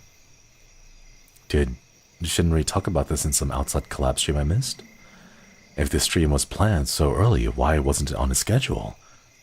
That, however, quickly left my thoughts as I noticed the rest of the comments. At first, I thought they were just gibberish. But looking closer, it was actually some kind of Latin, maybe? Not just random words, but what looked like full sentences, over and over, as if the chat was chanting it in unison. I tried translating it, but my phone refused, giving me an error each time. I was honestly a little freaked out. I mean, I was never this out of the loop before. What stream could I have possibly missed? Whatever it was, it made the chat obsessed. I tried typing into chat, asking what was going on, but my message was instantly swept away by the flood of chanting and excitement. Finally, looking away from chat, I realized I hadn't even been trying to look at what the stream was called. I felt so stupid. Surely, that would explain what all the hype was about. Except, it didn't have a name. I realized the reason that I had noticed it was because it didn't exist. It was just a blank space. I was looking at the description, and I realized too late. I realized that it too was blank at first glance. That was until I hit the More button. It revealed that it was blank except for 2 single lines at the very bottom. Special message from Shinry. So nearly free. I was honestly more worried at this point. Was Shinry getting enough sleep? That might explain why the stream seemed so off. Sure, it didn't explain the chat, but I mean, when isn't chat at least a little bit weird? Then again, if that was the case, why was he streaming instead of getting some rest? I was so deep in thought that I hadn't realized the intro had ended. Konnichiwa. I jumped out from my bed. Looking up, I saw Shinry in the dead center of my phone screen, almost as if his face was pressing against it. For a moment, I was so startled that I hadn't even registered how strange his voice was. It was deeper than normal, harsh and guttural, like a man speaking through a mouthful of glass. His face was completely still with an expression devoid of emotion to the point that I'd almost mistaken him for a PNG. Except one part did move. His eyes. They darted in all directions, wide open with noticeable red veins, as if scanning everything around him. They were moving so quickly and so wildly, I swear, that I thought they just might pop right out of his head until they finally stopped, staring directly and unblinkingly ahead, directly at me. I tried moving the phone away, but his eyes were locked onto me. They followed me, back and forth, as if he could actually see me. That's impossible, right? I told myself in a panic. As if in response, Shinry slowly began shaking his head with a low, demonic chuckle as his neutral expression warped into a horrific, toothy grin. Beside him, the chat began spamming the heart emote. Except tiny Shinry was holding not a cartoon heart, but a realistic, bloating, and rotten, sickly, yellow human heart. Nothing is impossible. Ooh. Robot Peter, thank you so much for your submission. Thank you, thank you. Wait a minute, hold up. There's actually more. Oh my god, there's more. It didn't load up properly, but there's more. Ooh, wait, chat. Hold on, there's more. I don't know why my Twitter didn't load all of it in one go. There we go. It would have almost sounded inspiring coming from Shinry if it wasn't so absolutely terrifying. I threw my phone across the room at full force, shattering it on the far wall as I cowered in my bed like a scared kid. What the hell was that? I thought, looking over the remnants of my phone. Suddenly, another bright light filled my room, and I looked over in surprise, seeing my computer monitor roaring to life. I stared in the wide-eyed horror as the Windows boot up on screen started, and an intense, terrified panic overcame me. This couldn't be real. There was no way this could be real. All my prayers and doubts were crushed, however, as the startup ended and I was met with the wide, bloodshot visage of Shinry's eye. He scanned my room as I tried to move out of the view, but he quickly locked onto me. "Don't you want to join us in Elysium?" he said with a taunting chuckle. Suddenly, the screen flickered in black. I held my breath, not believing for a moment that it was truly over. I looked all over, listening. Silence for an entire minute. No lights, no sound. I began to slowly have hope when, slowly, softly, another sound came from the darkness of my room.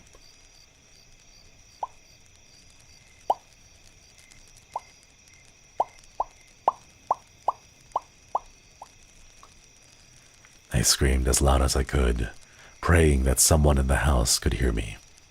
I heard upstairs muttering, feet scrambling and a door opening. My parents, most likely. I was in tears at this point, praying that they could save me from this nightmare, save me from my own Oshi. That's when the sounds grew louder. I had a terrifying realization. They were coming from outside my room's door. I could hear them coming, feet trampling down the hall. They were going to run into that thing outside my door. I had to stop them.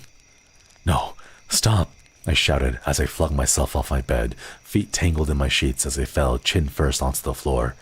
My whole world turned white, head spinning as I crawled my way to the door. I managed to push myself just high enough to reach the doorknob when I heard their feet reach the other side of my door. Then, complete silence, followed only by the sounds of something wet dropping onto the floor. I almost threw up. That couldn't be them, right? It didn't sound like bodies, but what else could it be? They didn't make any other sounds. Even the popping had come to a dead stop. It took me longer than I'm comfortable admitting to finally check what happened. I was so absolutely terrified out of my mind. But if they were hurt, I just couldn't leave them. I grabbed my keyboard, ripping it from the computer, and steadied myself. As I put my hand back on the knob, I pressed my ear against the door and listened, whispering softly. Is anyone there? Mom? Dad? I gulped, waiting for any kind of a response. I heard something, like a repeated wet slapping sound, like raw meat being smacked against the floor, in that very low, soft.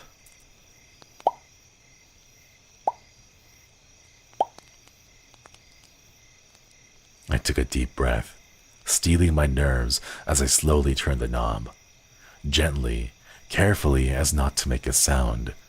Still nothing but the non-stop slapping and popping.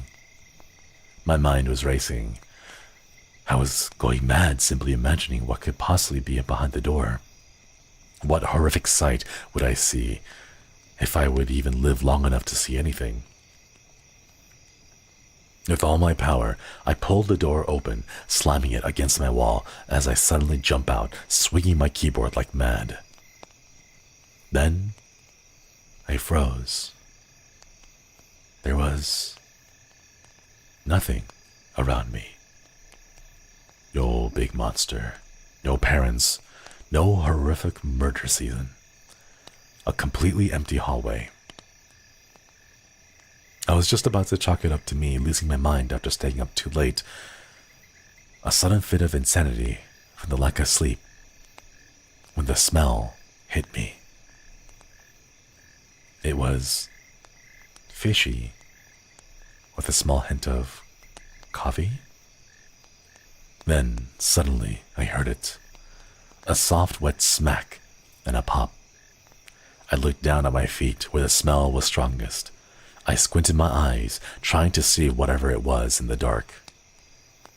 As my eyes adjusted, my heart sank. 2 large fish, 2 koi, flopping and struggling to breathe on the floor in front of me, atop a bundle of soaking wet clothes. My parents' clothes. As I stared at the bewildering sight, I suddenly felt a cold, chill breath along my neck from behind. It held the unmistakable scent of a freshly brewed cup of morning coffee. Koipypasta. I screamed as I sat up in bed, covered in sweat, my alarm blaring next to me, coming from my phone. My completely intact phone. As I turned off the alarm, it suddenly began to play a video that I had been on since before the alarm set off. Shinry's second White Day VOD had been playing the whole night. I laughed, hitting myself on the forehead. I really need to sleep earlier, I chuckled. Next to my phone was a fresh plate of eggs and a cup of coffee. Guessing I missed breakfast, I started digging in. Halfway through, however, as I looked in the corner of my room in the new morning light, I dropped my plate in horror. In the corner of my room was a new table that I had never seen before. On it, a large fish tank filled and set up with a filter and fresh food. Inside of it were two all too familiar koi staring back at me.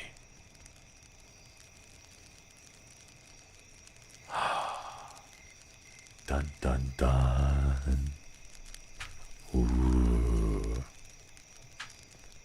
Spooky, spooky. Was it really a dream? Robot Peter, thank you for your submission. Thank you, thank you. Then who made the food? Who was eggs? That's the true question, isn't it? Who was eggs? Hip hip hooray. Thank you very much for the super chat. What did you do? Me? I didn't do anything.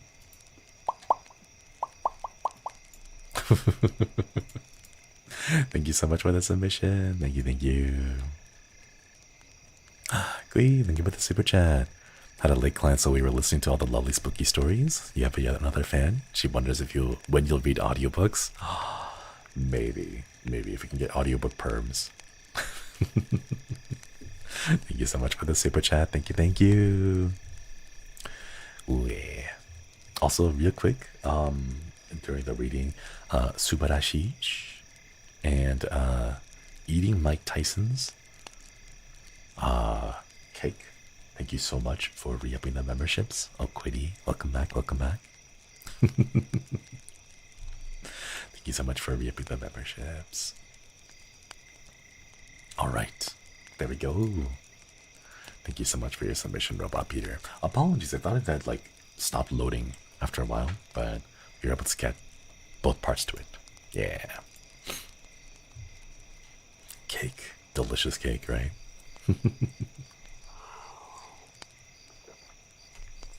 My Oshi turned my parrots into shish. I still don't know how to pronounce it. It's just fish, but it's like the PS. Coffee and eggs. Just waiting for Eva to join the collective. Glad it came out alright. I'm dead. Thank you. Thank you for the submission. Thank you so much for writing it. Thank you. Thank you. By the way, can you turn them back, please? They will turn back after, I don't know, a couple of days. Just make sure that they are watered. Thank you so much. Thank you, thank you. Alright, let's continue with some more spooky stories. Perfish done funds. Thank you so much for the super chat, Prairie Blue. Thank you, thank you. Ooh. Alright. Let's see. I'm gonna go through a few more. And let's see, where did they go?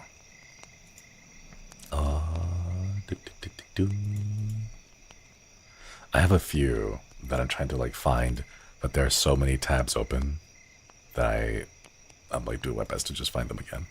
Oh no. At least they're alive. This is true. At least they are alive. But then again, like, I don't think kois I don't think they really have many natural predators. So I think they should be generally safe for most part. Ooh. Alright. This story is, Terry. Thank you so much for the gift of memberships. Can I get some hearts in chat for Terry and the gift of memberships? Thank you, thank you. Love to see it. If you receive one, please enjoy the channel badge and the emotes. Thank you so much. Aw, the big wall of hearts. Yeah. Oh. Next time, I should go get like a emote for like gifted membership so we can spam a very specific emote. Ooh. How to summon Shinri. Pop 3 times in the middle of the night while listening to VODs. Oh, that'd be cute. But I do have a lot of work to do, so please be courteous when you summon me, because like I might be in the middle of work when you just like summon me out of nowhere. It really does interfere with my usual schedule. So summon your Oshi sparingly, in moderation, please. All right, this next one is by Tori. Thank you so much for your submission. This one is called Hold Your Breath.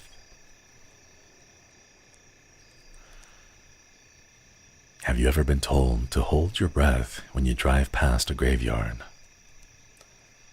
When I was a kid, my grandpa warned me not to breathe in the essence of any roaming spirits in a cemetery, waiting for a victim to tag along.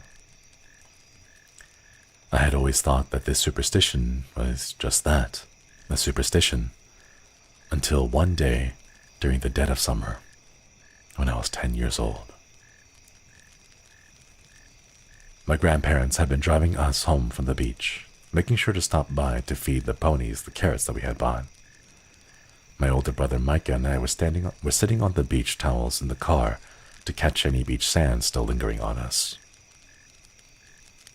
"Take a big breath, kids," my grandpa warned playfully as the familiar cemetery on our route home came into view.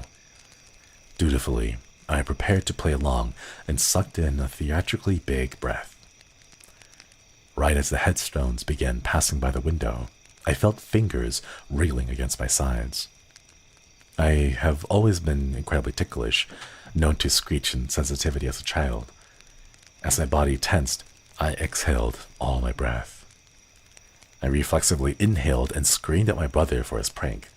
As he laughed, I swung my head back just to see the edge of the cemetery passing by. Just a superstition, I thought, and I genuinely forgot all about it. Until nighttime.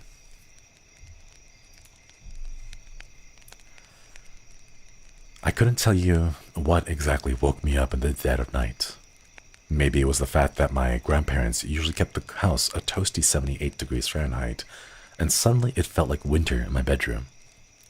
Regardless, when I opened my eyes, I saw a woman standing in the corner by the TV. Thinking back, her clothes were reminiscent of the 60s, but at the time with my 10-year-old brain, all I could think of was that she was dressed strangely. She had this frantic look in her eyes as she stared at me. But what really caught my eye was the copious amounts of blood soaking the bottom of her dress. Her bloody hands were clutching her stomach as she stared intently at me. "Where's my baby?" she wailed. I was frozen in shock, frozen in fear. She kept repeating the question, and every time I opened my mouth to answer, no sound came out. "Did you take my baby?" The woman grew louder and took a step toward me. I cried out. The light turned on. I looked toward my door. It was my grandpa, squinting his eyes at me. He asked what was wrong with me, but I didn't answer. I looked back toward the corner, and the woman was gone. I wasn't able to sleep for the rest of that night, afraid that my visitor would return. The next morning over breakfast, I told my family everything. The woman, her clothes, the blood, and what she said. My grandpa told me that he had heard me screaming about a baby, and joked that I might start yelling in my sleep like my grandma did from time to time. They summed it up as a bad dream. I couldn't sleep for a week. I was never visited again by the woman looking for her baby, but I didn't want to risk it again. So, always hold your breath when you pass by a cemetery.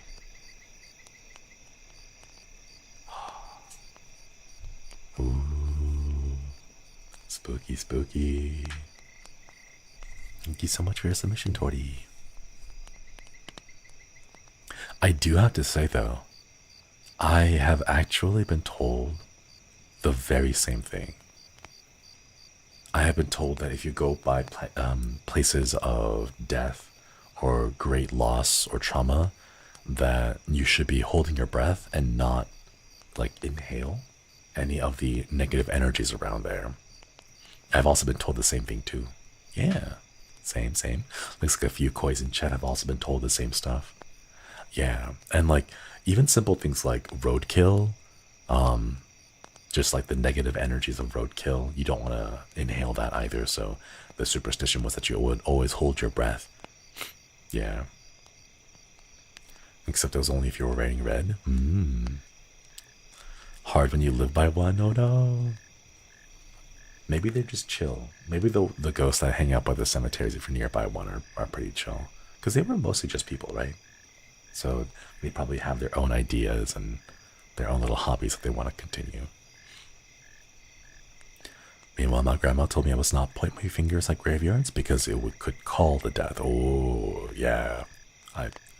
The way that I was taught is when I was pointing was to like point with a full open hand. So all four fingers together, and your thumb like down against the index finger. Just open palm hand point instead of using your finger. That's what I was told. Yeah. It was a game that we play as kids and I still do as an adult. Ooh, I wonder where it started from. Because I was told this similar thing too. Just don't breathe when you're like driving by cemeteries and stuff. Meanwhile, my mom bringing me to cemeteries to pick frangipani, flowers. I mean, if they're for, say, offerings, I could see that. I'm the type to bang pots and pans if ghosts decide to come into my house. I want to go get like a photo camera and take a selfie with the ghost. I think it'd be fun. My grandmother told me not to twerk at a graveyard because it might bring all the ghosts to my yard wanting some. Oh no. Chat. Do not go out into the middle of a graveyard at 3 a.m. Do not twerk. No. No twerking in the graveyards at 3. As for Hawaiian dance Red participated in, aww, she was cheap, so we were basically just stealing. No. I mean, if they were just flowers on a tree, I suppose they're not too bad. You know, you're not like stealing offerings and stuff from actual graves. Alright, chat. Let us continue. Tori, thank you so much for your submission. Thank you. Ooh. More creepypasta time, chat. More creepypasta. Alright. Let's go. Because it is now at the top of the hour once more. Let's read another classic spooky creepypasta again. This one might be a little long. This one might be longer. I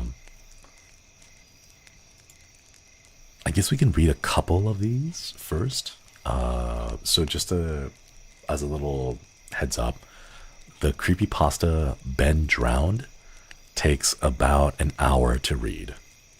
Perhaps a little more. So what we can do is we can read a couple of days of it, part of it, and then read the rest of it later.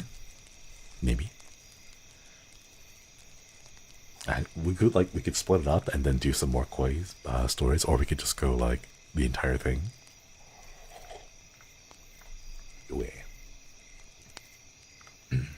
Sorry, I have like air checked to my stomach. Ben Drowned. It's like 5 parts actually, not just 3. It's like 5 big chunky ones. Might make more sense to do it all together. It could be its own stream entirely. We could do like an hour of it. We should be able to finish the entire thing in a go. Let's try that. Yeah. And then we'll go back to reading some koi stories. Yeah, it's 5 parts. The entire thing should only take about an hour. Ooh. This one? Ben Drowned. Yeah.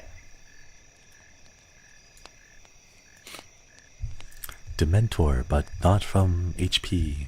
Okoiri, thank you for joining the collective. Welcome, welcome. Ooh. Alright. This one, I think many people have read, know of, in the past. Let's go. Okay. I'm gonna do my best to, like, censor any explicatives that I see there, just to be on the safe side.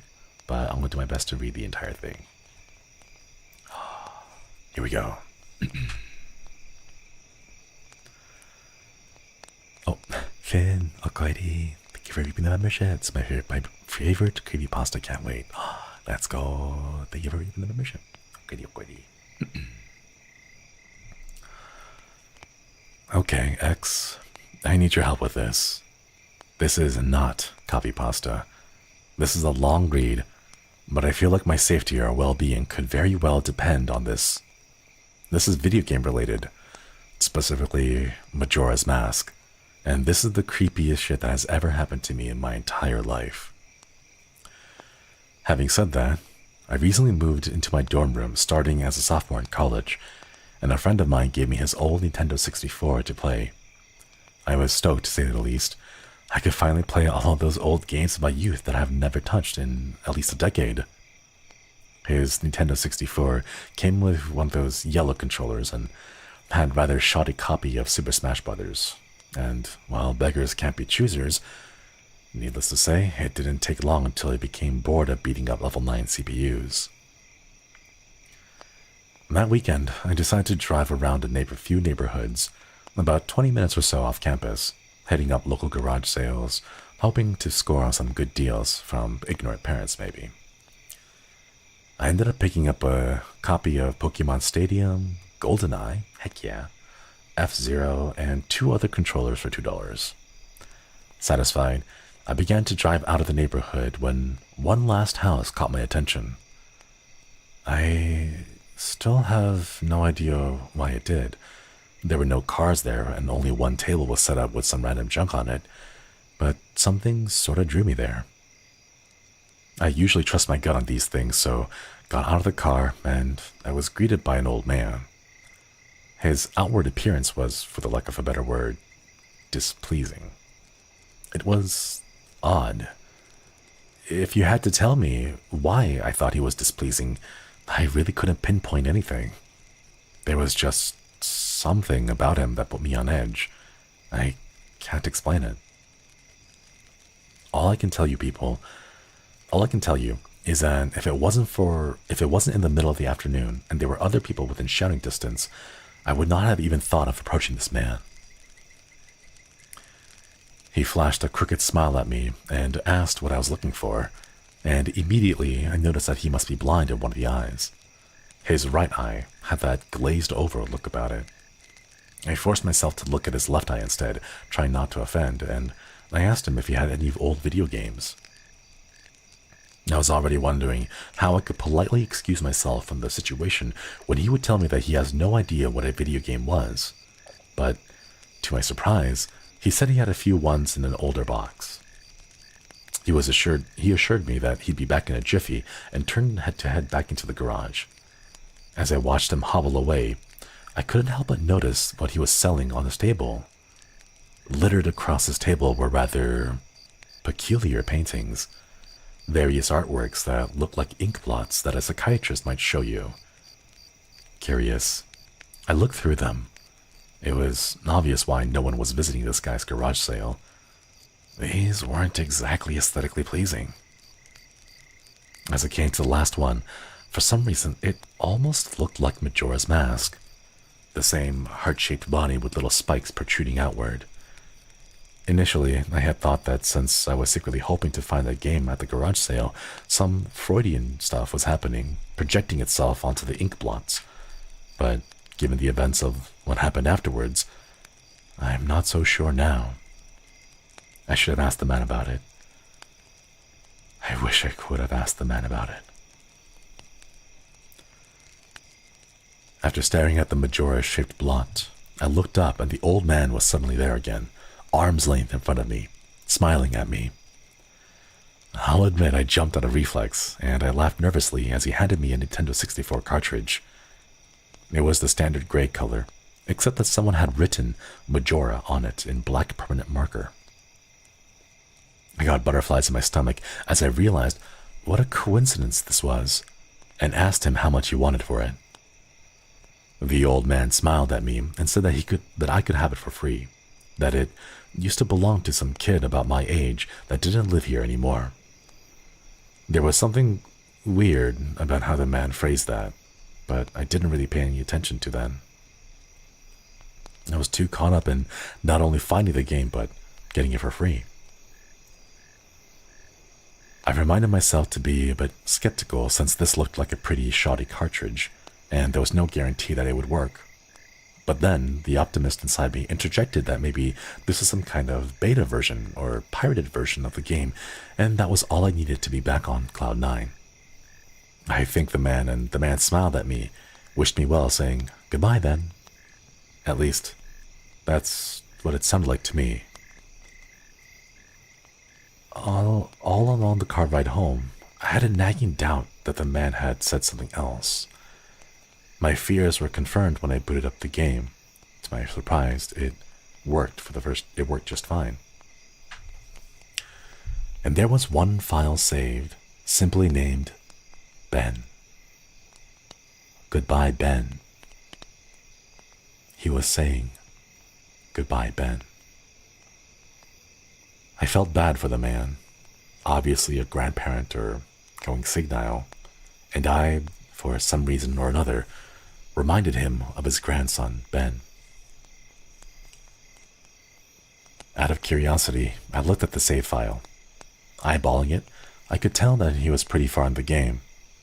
He had almost all of the masks and 3/4 remaining of the bosses. I noticed that he had used an owl statue to save his game. He was on day 3 and by the stone tower temple with hardly an hour left before the moon would crash. I remember thinking that it was a shame that he had come so close to beating the game, but he never finished it. I made a new file named Link out of tradition and started the game, ready to relive my childhood. For such a shady-looking game cartridge, I was impressed at how smoothly it ran. Literally just like a retail copy of the game, save for a few minor hiccups here and there, like textures being where there shouldn't be, random flashes of cutscenes at odd intervals, but nothing too bad. However, the only thing that was a little unnerving was that at times the NPCs would call me Link, and at other times they would call me Ben. I figured it was just a bug, a fluke in the programming causing our files to get mixed up or something. It did kind of creep me out though, after a while, and it was around after I had beaten Woodfall Temple that I regrettably went into the save files and deleted Ben. I had intended to preserve the file just out of respect to the original owner, but it's not like I needed 2 files anyway. Hoping that this would solve the problem. It didn't. Now the NPCs wouldn't call me anything. Where my name should be in the dialogue, it was just a blank space. My save file name was still called Link though. Frustrated and with homework to do, I put the game down for a day. I started playing the game again last night, getting the lens of truth and working my way towards completing Snowhead Temple. Now, some of you more hardcore Majora's Mask players might know about the 4th day glitch. For those of you who don't know, you can Google it, but the gist of it is that right as the clock is about to hit 00 on the final day, you talk to the astronomer and look through the telescope. If you time it right, the countdown disappears and you essentially have another day to finish whatever you were doing. Deciding to do the glitch to try and finish the Snowhead Temple, I happened to get it right on the first try, and the time counter at the bottom disappeared. However, when I pressed B to exit the telescope, instead of being greeted by the astronomer, I found myself in the Majora boss fight room at the end of the game, the trippy boxed-in arena, staring at the Skull Kid hovering above me. There was no sound, just him floating in the air above me, and the background music, which was regular for the area but still creepy. Immediately, my palms began to sweat. This is definitely not normal. Skull Kid never appeared here. I tried moving around the area, and no matter where I went, Skull Kid would always be facing me, looking at me, not seeing anything. Nothing would happen though, and this kept for about 60 seconds.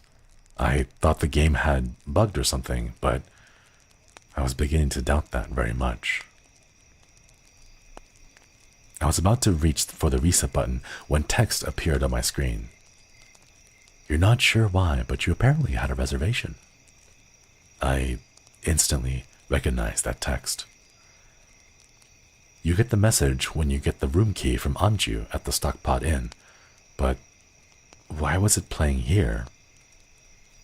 I refused to entertain the notion that it was almost as if the game was trying to communicate with me. I started navigating the room again, testing to see if it was some sort of trigger that had enabled me to interact with something there. Then I realized how stupid I was. To even think that someone could have reprogrammed the game like this was absurd. Sure enough, 15 seconds later, another message appeared on the screen. And again, like the first one, it was already a pre-existing phrase. Go to the lair of the temple's boss. Yes or no. I paused for a second, contemplating what I should press and how the game would react. When I realized that, I couldn't select no. Taking a deep breath, I pressed yes, and the screen faded to white with the words, Dawn of a New Day, with a subtext beneath it. The subtext is like redacted out. Where I was ported to filled me with the most intense sense of dread and impending fear that I had ever experienced. The only way I can describe the way I felt here is having this feeling of inexplicable depression on a profound scale. I am not normally a depressed person, but the way that I felt here was a feeling that I didn't even know existed. It was such a twisted, powerful presence that seemed to wash over me. I appeared in some kind of weird Twilight Zone version of Clock Town. I walked out of the clock tower, as you normally do when you start day one, only to find that all of the inhabitants were gone. Usually with the 4th day glitch, you can still find the guards and the dog that runs around outside the tower. This time, they were all gone. What replaced them was the ominous feeling that there was something out there, in the same area as me, that was watching me. I had 4 hearts to my name and the hero's bow, but at this point I wasn't even considered for my avatar. I felt like I, personally, was in some kind of danger. Perhaps the most chilling thing was the music. It was the Song of Healing, ripped straight from the game itself, but played in reverse. The music would get louder, building up so as if you would expect something to pop out at you, but nothing ever did, and the constant loop began to wear on my mental state. Every now and then, I would hear the faint laugh of the happy masked salesman in the background, just quiet enough that I wasn't sure if I was just hearing things, but also just loud enough to keep me determined to find him. I looked in all 4 zones of Clocktown, only to find nothing. No one. Textures were missing. The clock tower had me walking on air. The entire area felt broken. Hopelessly broken. As the reverse Song of Healing repeated for what must have been the 50th time, I just remember standing in the middle of the South Clock Town, realizing that I had never felt so alone in a video game before.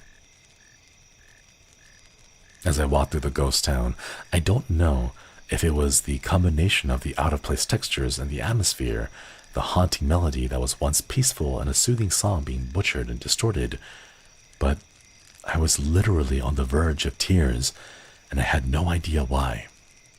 I hardly ever cry, Something had gripped me here with this powerful sense of depression that was both foreign and crippling. I tried leaving Clocktown, but every time I attempted to zone out, the screen would fade to black, and I would zone in to another part of the Clocktown. I tried playing my ocarina. I wanted to escape, and I did not want to be here. But every time I played the Song of Time or Song of Soaring, it would only say, "Your notes echo far, but nothing happens." By this point, it was obvious the game didn't want me to leave, but I had no idea why it was keeping me here. I didn't want to go inside the buildings. I felt that I would be too vulnerable to whatever I was terrified of. I don't know why, but I came up with the idea that maybe if I drowned myself at the laundry pool, I could spawn somewhere else and leave this place. As I zoned in and ran towards the pool, that's when it happened. Link grabbed his head, and the screen flashed for a brief moment of the happy masked salesman smiling at me. Not Link. Me. With the Skull Kid's scream playing in the background. And when the screen returned, I was staring at the Link statue from playing the song of Elegy of Emptiness. I screamed as the thing just stared back at me with that haunting facial expression. I turned around and ran out and back into the South Clock Town, and, to my horror, the statue followed me only in the way that I can compare this is the Weeping Angels of Doctor Who. Every so often, at random intervals, the animation would play of the statue appearing behind me. It was like the thing was chasing me, or I don't even want to say it, haunting me. By this point, I was on the verge of hysterics, but not even once did the thought of turning off the console occur to me. I don't know why. I was so wrapped up in it, the terror felt all so real. I tried to shake the statue, but it would literally appear right behind me every single time. Link started to begin making weird animations I had never seen him do before.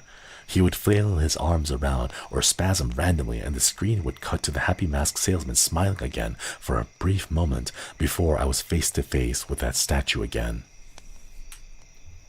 I ended up running into the Swordmaster's dojo and ran to the back. I don't know why, but in my panic, I just wanted some kind of assurance that I would not be there alone. To my dismay, I found no one. But as I turned to leave, the statue cornered me in the cubby in the back. I tried attacking the statue with my sword, but to no avail. Confused and backing into a corner, I just stared at the statue, waiting for it to kill me. Suddenly, the screen flashed to the happy masked salesman, and Link turned to face my screen, standing upright, mirroring the statue, looking at me along with his copy. Literally staring at me. Whatever was left of the fourth wall was completely shattered, while I ran out of the dojo terrified. Suddenly, the game warped me to an underground tunnel, and the song of healing reversed, queued up again, as I was given a brief moment of rest before the statue started appearing behind me again, this time aggressively. I could only take a few steps before it would summon behind me again. I hurriedly made my way out of the tunnel and appeared in southern Clocktown. As I ran aimlessly in a sheer panic, suddenly a redhead screamed and the screen faded to black as "Dawn of a New Day," and the redacted message appeared again. The screen faded in, and I was standing on top of the clock tower with Skull Kid hovering over me again, silent. I looked up and the moon was back, looming just meters above my head, but the Skull Kid just stared at me hauntingly with that mask. A new song was playing. The Stone Tower Temple's theme played in reverse. In some sort of desperate attempt, I equipped my bow and fired off a shot at the Skull Kid, and it actually hit him. He played the animation of himself reeling back. I fired again, and on the third arrow, a text box appeared saying, "That won't do you any good. Hee. And I was picked off the ground, levitated upwards on my back, and then Link screamed as he burst into flames, instantly killing him. I jumped when this happened. I had never seen this move used by anyone in the game, and Skull Kid himself didn't have any moves.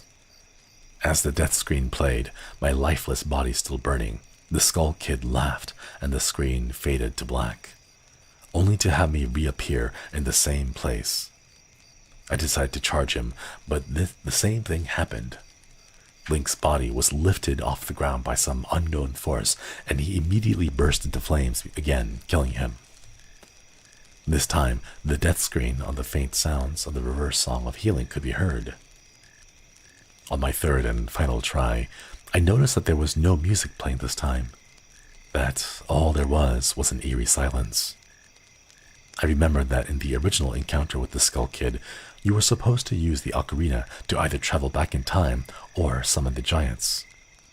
I attempted to play the Song of Time, but before I could hit the last note, Link's body once again horrifically exploded into flames, and he died.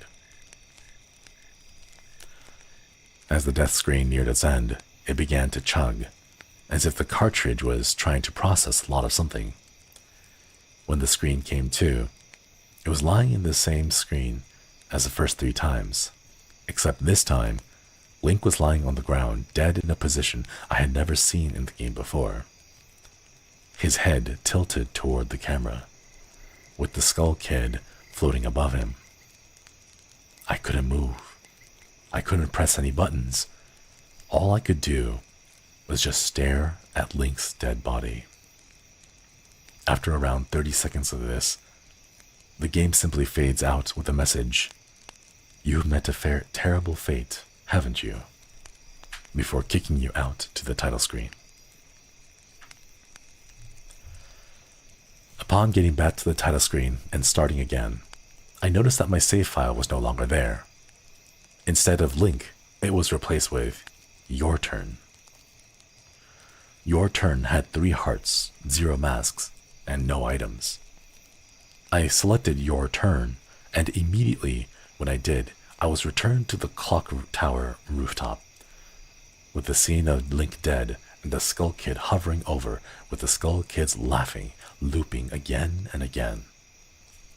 I quickly hit the reset button, and when the game booted up again, there was one more save file added, below Your Turn, entitled Ben.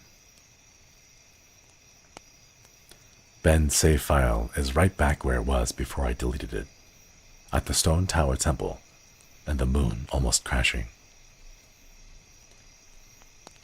I turned the game off at this point.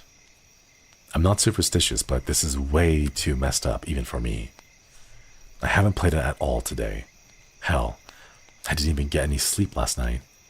I kept hearing the reverse song of healing music in my head and just remembering the sense of dread that I felt exploring Clocktown. I drove back to the old man's house today to ask him some questions with a buddy of mine. No way I was going there alone. Only to find that a for sale sign in the front yard, and when I rang the door, no one was home. So now, I'm back here writing down the rest of my thoughts and recording what happened. Sorry if some of this has grammatical errors and whatnot. I'm running on no sleep here. I'm terrified of this game, even more so now that I relived it a second time writing all this down. But I feel like there's still more to it than meets the eye, and that there's something calling for me to investigate this further. I think Ben is something in this equation, but I don't know what. And if I could get a hold of the old man, then I'd be able to find some answers. I need another day or so to recuperate before tackling this game again. It's already taken a toll to my sanity, I feel like, but the next time I do this, I'm going to be recording my footage all the way through. The idea to record only came to me towards the end, so if you see the last minutes of what I saw, including the Skull Kid and the elegy statue, but it's on YouTube here. I'm going to stay in this thread for a little while longer before I fall asleep. Gonna answer any questions you might have, or hopefully listen to your ideas and theories to help me shed light on some of this, or maybe things I should try to do. I think I'm going to play Ben's file tomorrow to see what happens. Maybe I was supposed to do that all along. I don't even believe in paranormal stuff, but this is a little messed up. But maybe this Ben guy is just a really good hacker or programmer. I don't want to think about the alternatives if he isn't. And that's the end of the copy-paste. I'm hoping that maybe this is some kind of running gag the developers had, and that the other people have just gotten gagged or hacked copies of the game like this. This just really scares me.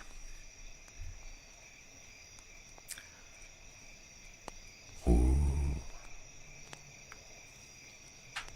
So that was the end of part 1, chat. Okay, thank you for the super chat. Spoopy, but here's a bad joke at the ease of scares. 2 database admins walk into a bar, they can't find any tables and leave. Aww. Thank you so much for the super chat. Thank you. Also, Kane, Quady, thank you for reaping the membership. Alright, gotta go catch my breath a little bit. Yeah, that was part 1. Let me stretch real quick.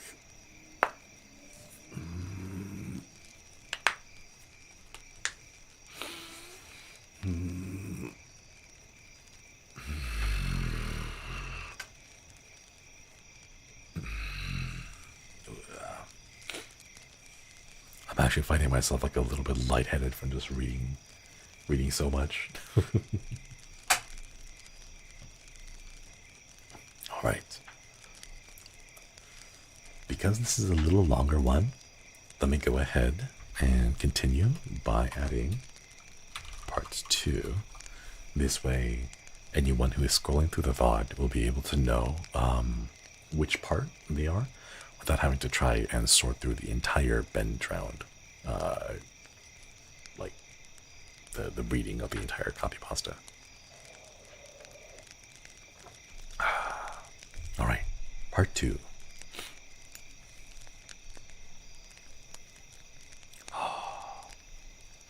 Snack break? We can take a snack break after part 2. Yeah. Ben Drowned Part 2. I'm going to post what happened and the link to the video footage, but last night, everything got too real for me. I think I'm done messing around with this. I passed out pretty much immediately after making the thread, but last night, the Elegy of Emptiness statue, I had a dream about it. I dreamed that it was following me in my dream, and I would be minding my own business when I'd feel my neck hair stand up on end. I would turn around and that thing, that horrible lifeless statue would be staring at me with those empty eyes mere inches away. In my dream, I remember calling it Ben, and never before had I had a dream where I could remember it so vividly.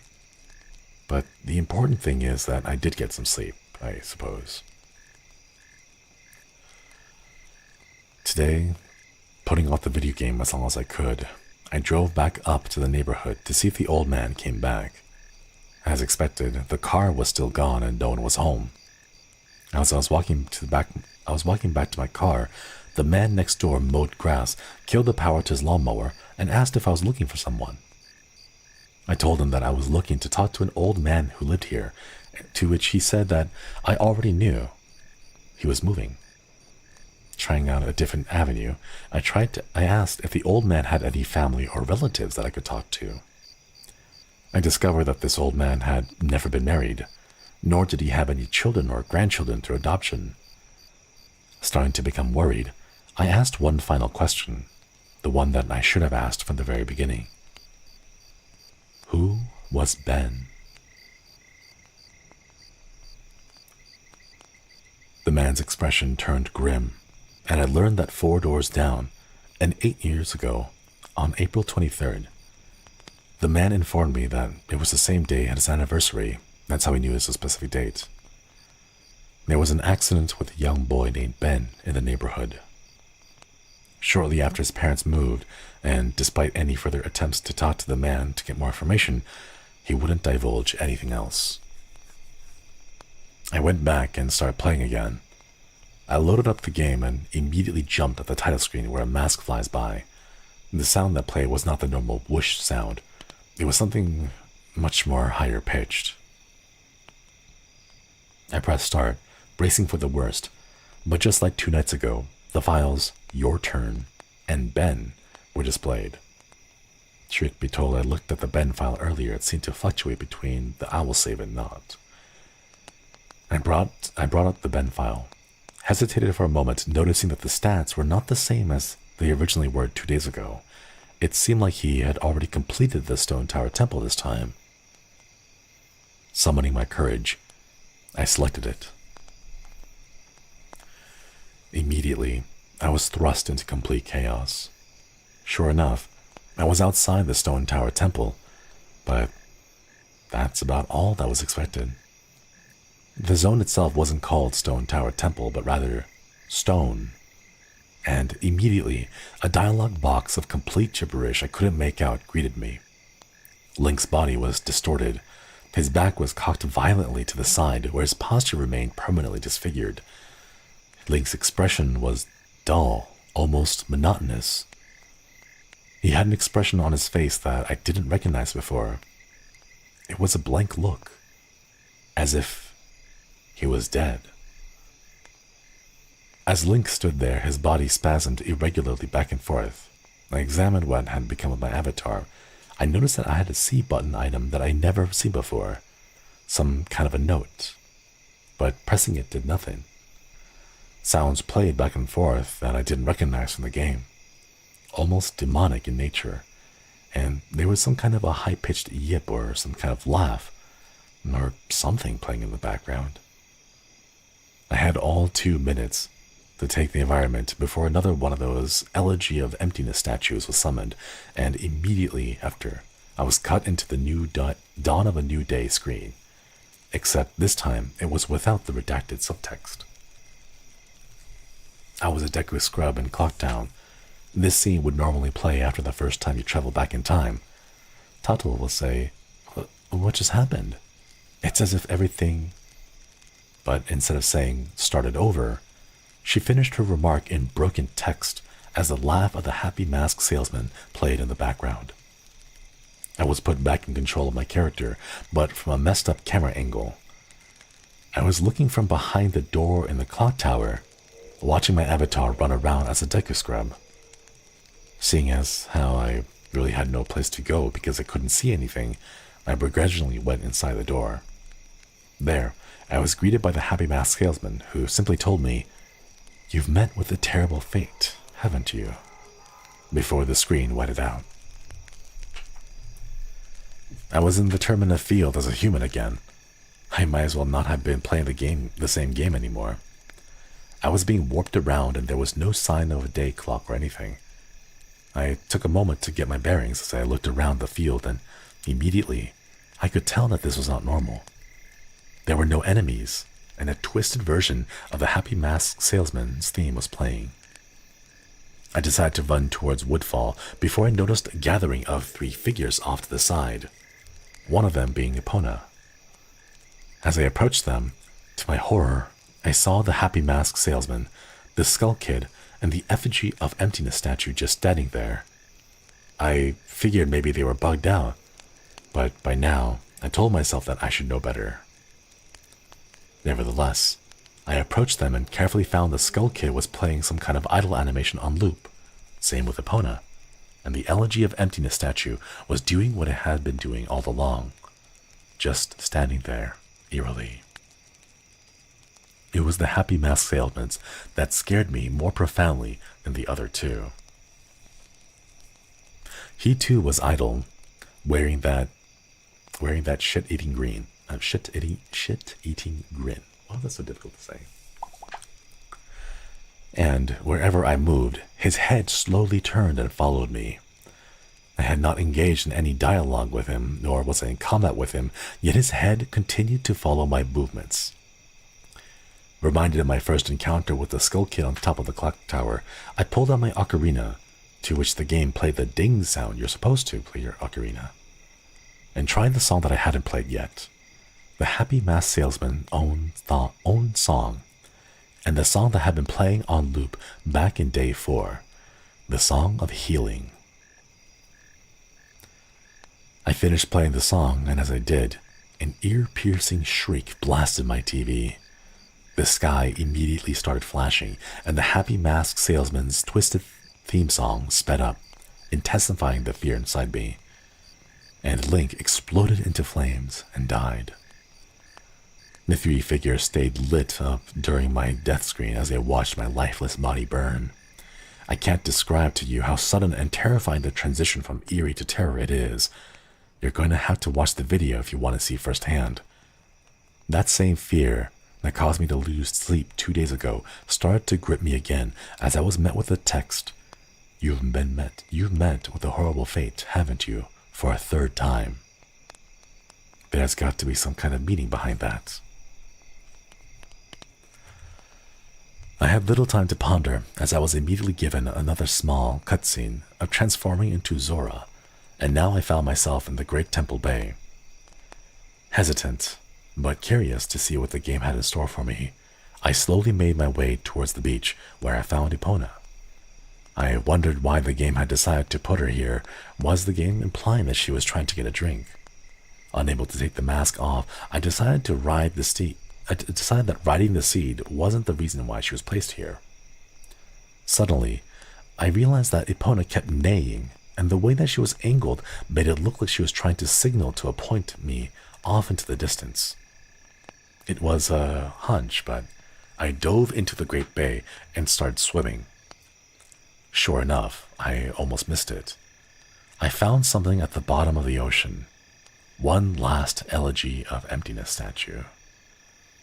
I went down to examine it, and suddenly my Zora started doing the choking animation I had never seen a Zora do before, which didn't even make sense because Zoras can breathe underwater. Regardless, my character choked to death and died. And again, the statue was the only thing that was highlighted in my death. If I didn't respawn this time, I didn't respawn this time. I was booted back to the main menu as if I had restarted the console. The press start screen was before me. I knew the only reason why it would put me back here was because the save files had changed again. Taking a deep breath, I pressed start, and I was right. The new save files told me about Ben. Now it made sense why the statue appeared when I tried to go to the laundry pool. The game must have anticipated how I would have tried to escape the day before Clock Tower. The two save files told me his fate. As I suspected, Ben was dead. He had drowned. The game obviously isn't through with me. It taunts me with the new save files. It wants me to keep playing. It wants me to go further. But I am done with this. I'm not touching any more of the files. This is already way too horrifying for me, and I don't even believe in the paranormal. But I'm running out of explanations. Why would someone send me this message? I don't understand it. I just get too depressed thinking about this. The footage is up here for those who want to see it and want to try and analyze it. Maybe there's some kind of a coded message in the gibberish or something symbolic that I went through. I'm too emotionally and mentally drained to mess with it anymore. Ooh.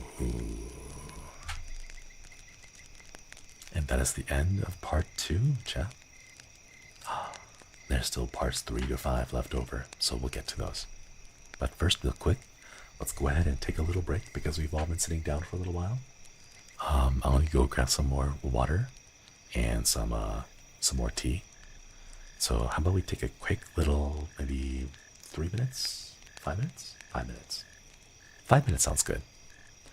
Let's take a quick little 5-minute break, and then I'll meet you all back here at 8:45 p.m. Pacific time, 11:45 p.m. Eastern time. So yes, please make sure you grab some water, grab some food, wiggle around, stretch your legs, and we'll be back to read part 3, 4, and 5 after we get back. Yeah. I'm gonna go take a break myself, grab some more tea, and then I'll just leave you all here for now with a nice little ambiance and the fire crackling.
Hello, chat. I am back. Yeah.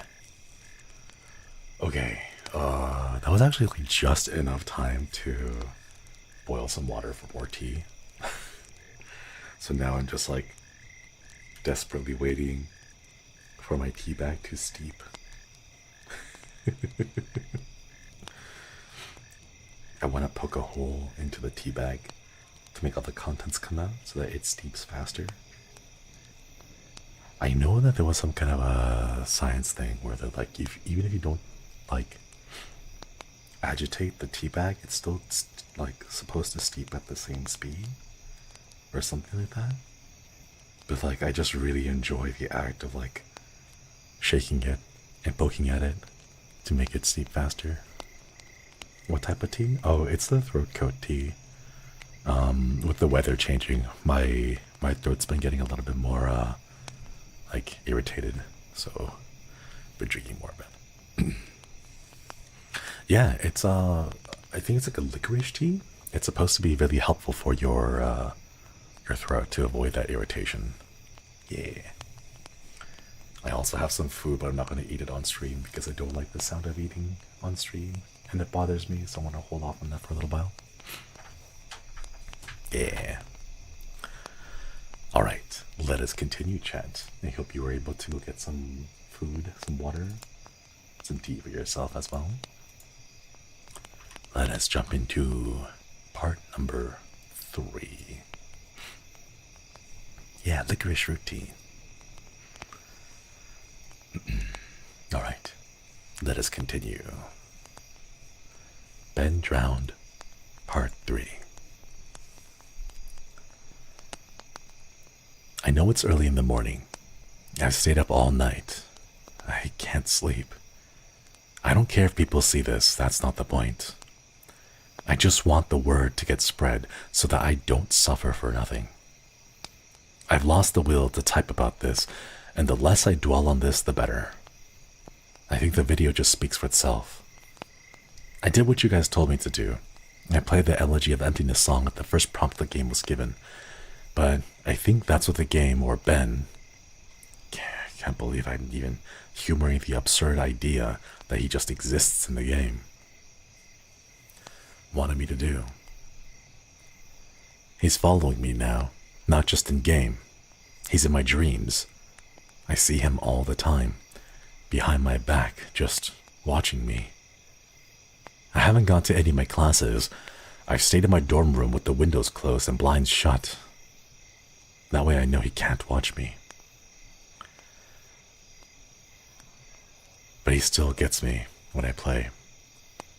When I play, he can still see me. The game is scaring me now.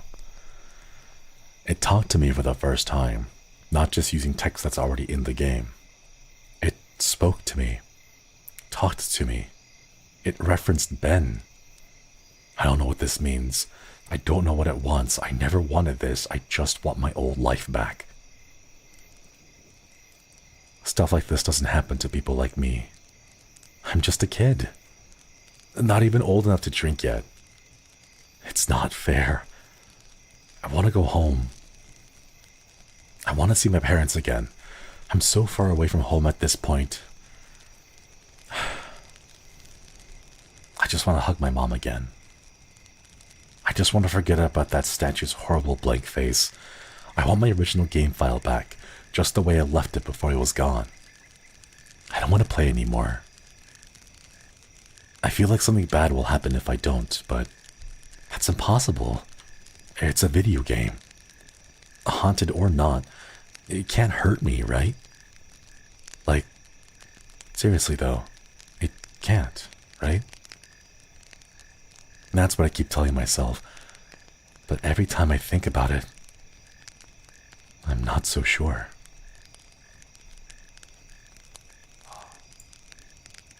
That's a very short part 3. Moving straight into part 4. Let me just clear something up. I know you guys are worried, but Jaducible is okay. Jaducible is apparently the username of the person who typed these first, I think. He finished moving out today and he said he's going back home. He's just taking the semester off. I'm not really sure what's happened. I have the vague idea that you guys probably know more than I do. I'm Jadusable's roommate, and obviously I knew something was wrong with him for a few days now. He stayed in his room all the time, fell out of contact with literally all of his friends, and I'm sure he hadn't been eating anything. After the second day, I couldn't stay there anymore, so I've been crashing at my buddy's place, only coming into my room to get the stuff I needed. I tried talking to him several times, but he would cut me off and keep the conversation brief when I asked him about his strange behavior. It was like he was convinced something was haunting him. Yesterday, I came to grab my philosophy book and he approached me, looking awful, like horrible bags under his eyes. He handed me a flash drive and gave me specific instructions, told me that he needs me to do one last favor for him. He finally explained to me that all about what's going on. He gave me the account info to his YouTube account and told me that he's getting away from here, that it lured him to play it again instead of trying to change things, and that he shouldn't have done that, and to upload the footage and inform people of what happened. I told him that he could do it himself, and he got this wild look in his eye and he told me that he's never looking at the game again. That's the last thing he said to me. Never even said bye when his parents came to pick him up. Never even got to meet his parents. I honestly can't tell you what happened. When he spoke, it was kind of hard to understand him, and his messed up appearance really distracted me. On the flash drive, there was a footage of the game last night, a text document with his name and password for the YouTube channel, and a third document called thetruth.txt, containing what he told me were his notes that he'd been taken. He told me that this meant everything to him, that I follow his instructions exactly. And normally, I wouldn't be so to the letter for the request over a game. But the way he spoke, and the way he looked at me, I know that this is really serious. And I'm gonna honor that. I've had this video since yesterday, but had to have someone help me use the pinnacle. It's not really my forte. That, after watching it, I had to go back through and look at his other videos on his YouTube account to make me realize that something was going on. And then, even then, I'm really confused. The video I'm releasing tonight, thetruth.txt, will be released on September 15th, just like he requested. I haven't dared peek at it yet, so the first time I see it will be the first time you see it, out of respect for my friend. To answer your questions, no, I haven't tried calling him yet. I think I'll give him a call tomorrow to see if he's okay or not. He should have gotten back home by now. About the video. In this video, I cut straight to when he loaded the Ben file in the game. Looking back, I realized that Jadusable had left the save file screen and said it was different names sometimes, so my bad for that. And all it said this time was the same at the end of his last video. Link and Ben. Nothing different. I wasn't there when he played it, but it looks to me like the beginning of when he first spawns. He's testing out equipment or seeing what items he has or something, because apparently they've changed randomly before. Then, after that, I just think the game got too personal for him. And that was the end of part 5. Or part 4. Now we move on to the last part. Hey guys, Jadusable here. This will be the last time you'll be hearing from me, and this is my final gift to you. These are the notes that I've taken and the realizations I've made. Before I delve into this, I want to thank you for following me, and thank you for listening. It feels like the weight of a powerful burden is about to be lifted. By the time you read this, I won't be around anymore. But after spending 4 days with this maddening game, I have begun to understand what's really at play here. And hopefully, after reading this, we can ensure that this never happens again. There are things that I could not share with you while this was going on due to the circumstances which I'll explain. with Ben blocking any attempt I made to try and relay the truth to you. I tried, ever so subtly, to warn you guys in various ways. Amidst the chaos and my delirium, I devised a very noticeable pattern in my videos. In all 5 videos I recorded over the 4 days, I either had the mask of truth interacted with the gossip stone, or the lens of truth equipped at some point. For you Zelda enthusiasts, these are all symbols of honesty and trustworthiness, and I would hope that one of you may have picked up on the reference. As I played the file, which I would name Ben, being mindful of how Ben was watching over my every move in the game, I made a point to avoid doing anything too obvious, but I sent out hidden messages to you guys. I never equipped the lens, nor the mask, nor visited a stone. It worked, and the video was uploaded.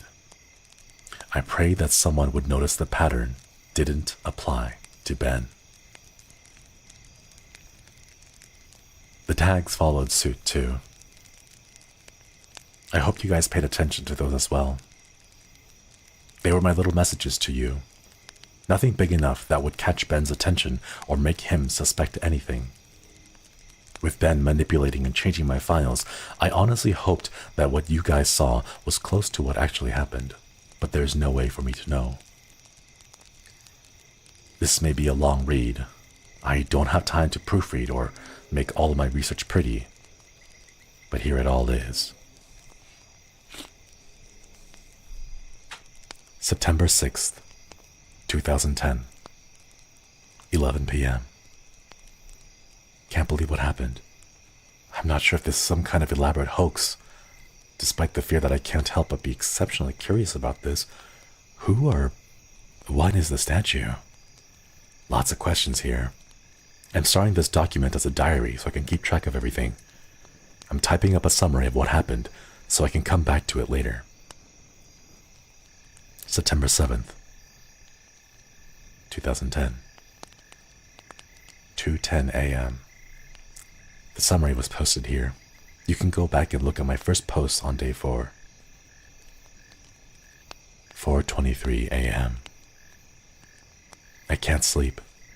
I've been trying so hard, but the harder I try, I just get more restless. I feel like that statue is appearing whenever I close my eyes. 8:20 a.m. Didn't sleep at all. Just gonna start my day. I don't think I have the energy to go to class today. I'm gonna drive back and talk to that old man, taking my buddy Tyler with me just in case. 1:18 p.m. Back home now. No sign of the old man. Really weird that he appears to be moving the next day, but maybe the for sale sign was up there yesterday and I just didn't notice. Tyler wants to know what's got me all worked up. I didn't tell him. Going to eat. Feel like death. 3:46 p.m. Could have sworn driving back from Subway that I saw the elegy statue buried in the shrubbery staring at me go by. Now I definitely need some sleep. 5 p.m. Don't think a lot of people would believe me if I told them all about what's happening. I think I'm going to try posting this on the internet. I think I'll use a summary. These notes are pretty sporadic. 6 p.m. Connected my capture card to the computer to upload the footage. Thought my computer froze for a second and made this strange popping sound when I hooked everything up, but now it seems to be working fine again. My computer can't die on me now. 7 p.m. Footage is finished uploading. The quality is a lot better than I thought it would be. Guess this really is a special cartridge. Never had it come through this clear before. 8:45 p.m. Thought I saw an icon pop on my desktop that looked like a statue's face for a split second. Gave me quite a scare. Getting really unnerved and delirious. I'm gonna crash up this one. 9 p.m. Begin uploading my YouTube video on the alternate account. 9:03. I don't remember having uploaded a Vampire the Masquerade Bloodlines video last year. It's probably the account that I shared with a friend of mine last summer. I hope he doesn't mind me using it to upload this. 9:55. Posting my summary of day 4 with the link to YouTube video. Gonna try to stay awake, but I am so tired right now. September 8th, 2010. 10:48 a.m. I had a dream about the statue.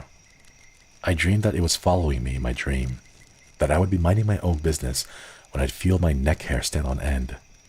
I would turn around, and that thing, that horrible lifeless statue, would be staring with those empty eyes right at me, mere inches away. In my dream, I remember calling it Ben. Power of suggestion, most likely. Never before had I ever had a dream that could so remember vividly. 11:21. I don't want to play the game again. I think I'm going to go back and see if the old man's there instead. 1:35. No old man, but I had an interesting conversation with his neighbor. I'll post the full thing in my summary in tonight's attempt at playing a game. Gonna wait a bit to see if there's anything I can't dig up, any more information on this Ben guy. 2:45. I've been getting random, inexplicable headaches due to the lack of sleep and keep hearing that song on my head. Also, it's flu season, so I need to be careful not to get sick. My immune system is gonna be shot right now because of all that all-nighter. 3 p.m. Blank. 3:02. My computer just, on its own, opened up a text document and wrote the words, "Hi," by itself. What the heck? 3:46 p.m. I went to their website. It's one of those bot chatting programs. I think it's best if I let the conversation speak for itself. The website led to cleverbot.com. September 8th conversation with Cleverbot. Hello? Hello? Who is this and how are you able to control my computer? Who am I? Right. Forgot, you're a bot. Do you really think that? Listen, whoever's messing with my computer can see my screen right now. Yes. Yeah, and I'll wager you're one of those IT kids who thinks he's tough stuff. I know what you're doing You know what you're doing right now is illegal, right? Is it? Are you familiar with the term invasion of privacy? Get the heck off my computer, kid. I am your computer. Cool story. Anyways, I'm calling DPS. You picked a bad time to mess with me, kid. Should I wait until you play the game then? What? That game? Majora's Mask? Yes. How did you know about that? Because. Because what? I did it. Did what? I played with you. What the heck? Were you scared? Who is this? Ben. The statue? You're inside my computer now? Yes. How? You connected me. How the hell did I connect you? Cables and cords. How? Tell me about yourself. What? Tell me about yourself. What do you mean? What is it that really scares you? What the heck? Answer. No. Answer. What the heck? How did you just open that by yourself? I am your computer now. How much can you control? All. What do you want from me? To entertain. You're stuck inside there. You can't hurt me. Go. Play. No, you can't hurt me. It took you longer to type that. So? You're not sure. If you're so powerful, why use this ridiculous website to chat with me? Less messy, more structured. Fun. Fun. Yes. Tradition. I like it. You think it's funny? Amusing. And my notes. You may write them down. The window closes. 3:50 p.m. What have I done? I've invited it into the computer. I continue writing these notes, write my summaries. I feel like I'm a prisoner in my own place of security. I don't know. I don't know if I'm hallucinating or not. I feel like I'm insane right now. I can feel it watching over me even as I type this. Ben is controlling everything in the game, toying with me, leading me like a sheep. But for what? What's the purpose? I know Ben drowned, but why these hauntings? Why the heck am I even doing? It can probably even see me doing this right now. 7:18 p.m. Ben called me to Cleverbot again. He tells me that he's sorry and wants to be free, and that I can free him. That just like how he got on the computer and from the capture card. He can spread, but he needs my help. He says I am special because I can help him.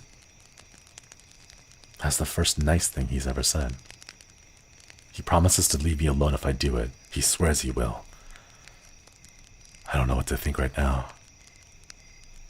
How can I even trust this thing? 7:20 p.m. I'm terrified of it. But now it's saying that it was just having fun. It's twisted, messed up version of fun. He says that the game is over. I do want it to be over. He says that he just wants to be free, that he's trapped in the cartridge in my computer and he wants to be freed. I don't want to have to deal with this crap. I don't know how long I can deal with the watching. It's watching my every move, every keystroke. I have nothing private anymore. It knows everything that's been on my computer. It tells me that if it wanted to do horrible things, it could. But it hasn't, so I should trust it. 8:01 p.m. Something tells me that I'm being played again, just like in the game. 9:29 p.m. Ben called me to Cleverbot again. I ignored it and went to take a shower. When I came to my laptop, I was welcomed with an image of an elegy statue staring at me with those dead eyes. Don't want to talk to him. 9:44 p.m. Screw you, Ben, I'm not talking to you. 10:45 p.m. It's more than half an hour and the message has stopped. Ben stopped. I'm beginning to think that Ben isn't confined to just my computer or cartridge. Beginning to feel something. It's hard to explain it. I've never been spiritual, but there's something different about the air in my dorm room now. 11:42. I'm beginning to see the elegy statue randomly as I search the internet in places it shouldn't be. Places where he shouldn't be. I'd be scrolling down and suddenly I'd be staring at the picture of the elegy statue. Always the elegy statue. I don't know how much more of this I can take. September 9th, 2010. 12:35 a.m. My worst fears confirmed. Ben has tampered with my summary of Ben, the YouTube video. I looked at the summary that I posted on various forums, and parts have been omitted. There's no mention of Ben existing outside of the game. There's no mention of moon children. How could he have been that quick to delete the post without me noticing? I'm wondering if maybe it appeared to me that I was posting everything, but in reality, Ben was posting his own censored version. I'm gonna ask Ben why he did it. 12:50 a.m. He isn't responding to me on Cleverbot. It's just giving me the generic responses it usually does. I'm just talking to a bot this time. 1:24 a.m. I think Ben is mad at me. 10:43. The moon children appeared in my dreams last night.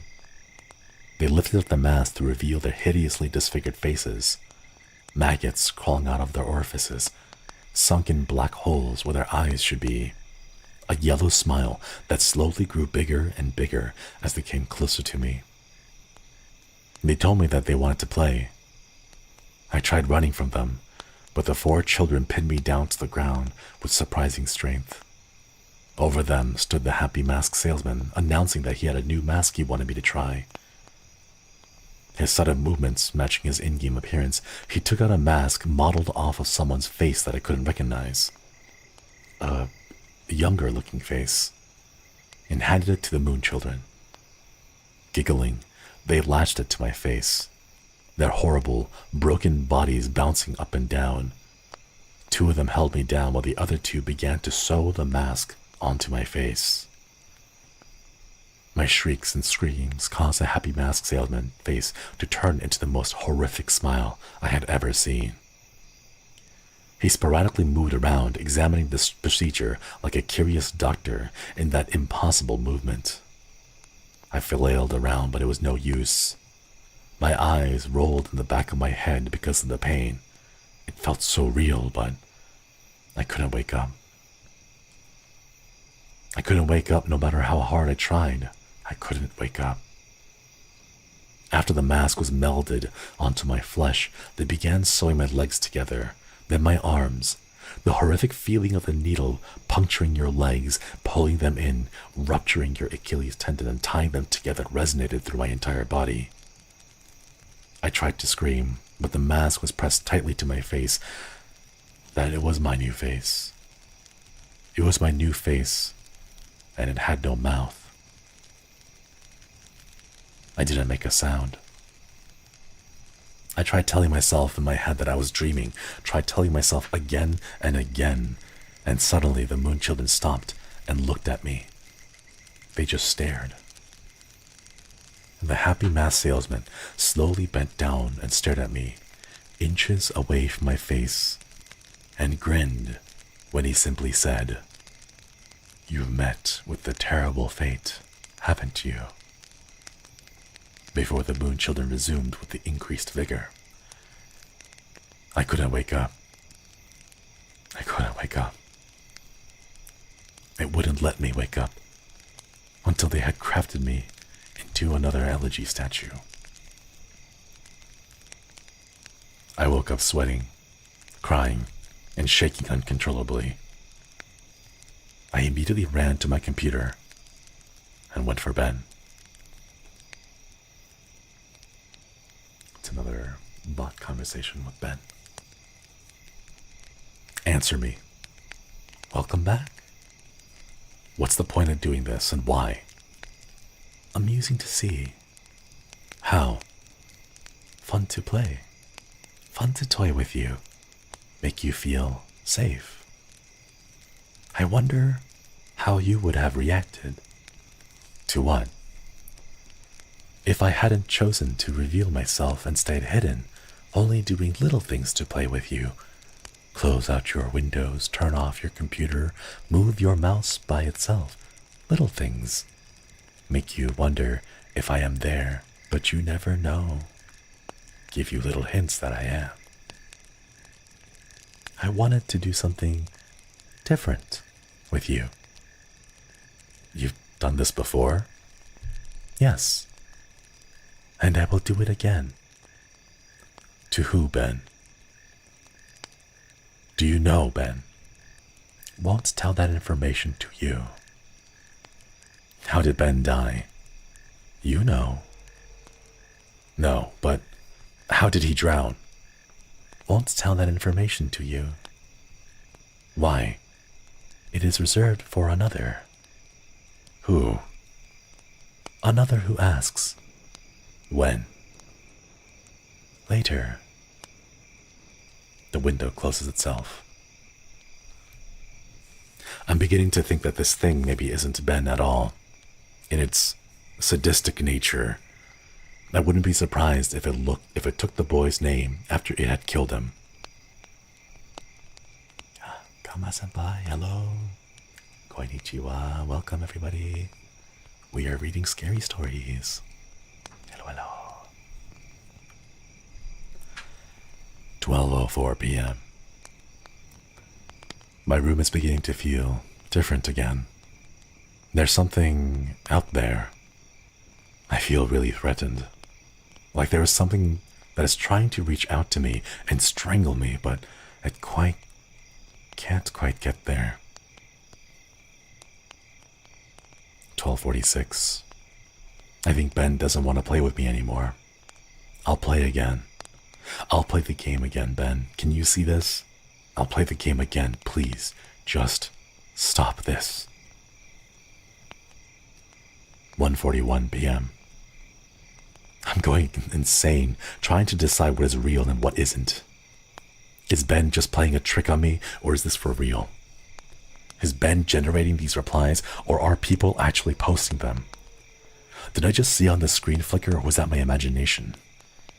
Imagine depending on the internet and trusting it for your eyes for your entire life and then being blinded. You can't rely on it anymore. You second guess everything. For the brief moments I am looking at my response to the video, the people were pointing out things that looked fake or photoshopped or whatever, and there's literally no way for me to know if Ben changed something on purpose to try to shut me up. Or maybe those replies were just constructed by Ben to try and discourage me from even reaching out. See? I get caught in a mind loop. Like this. And this is what has been wearing on my sanity, pushing me to the edge. As I'm writing this, there's no way of even telling if anyone even cares as much as I think they do. Just another trick. Is this whole document real? Am I writing nothing? Ooh. Thank you. September 9th, 2010. Conversation 2. What is it? What's the point of playing? I die whenever I do anything. You die because you can't figure out the secret. What? Thematic. What the hell are you talking about? There is beauty in your suffering. The window closes itself. 9:04 p.m. Ben is making me play the game again. It tells me that it has something very important to show me. September 10th, 2010. 11:52 a.m. The video playthrough was up when I woke up today. I remember typing it up, but I don't remember ever posting it. He censored it again. There's no mentioning of the old man. I have no voice anymore. I am only posting what he wants me to. I am the mask he uses to disguise himself as he lies. There's an entire video summary of a video I don't remember doing. Reading through the summary, it sounds morbid, resembling my dream from 2 nights ago, except on a far more sadistic scale. These moon children, there's something more to them. Almost as if they're another entity from Ben. Something happened last night that I can't remember. I'm posting the 4th summary to the forums now. I noticed the shadow of my chair moving. 12 p.m. Ben won't let me visit YouTube. I can browse the rest of the sites, but he keeps exiting the window whenever I go on YouTube. Why? 2:02 p.m. I have a feeling the air is starting to constrict. I don't think I'm alone here. Whatever aura has been here is getting more violent. 2:44. I'm trying to contact Ben on Cleverbot, but he's not responding. And just get the AI. 3:51. My ears aren't fooling me. I hear the reverse song of healing. I keep hearing it. 4:23 p.m. Now I'm positive. Earlier I thought it was a weird coincidence, but now, when I went to open my window, 3 floors down at ground level, I saw the old man. I'm completely positive I did. The same guy. He was just staring at my window, standing in the middle of campus. Any students took notice of him didn't seem to acknowledge it.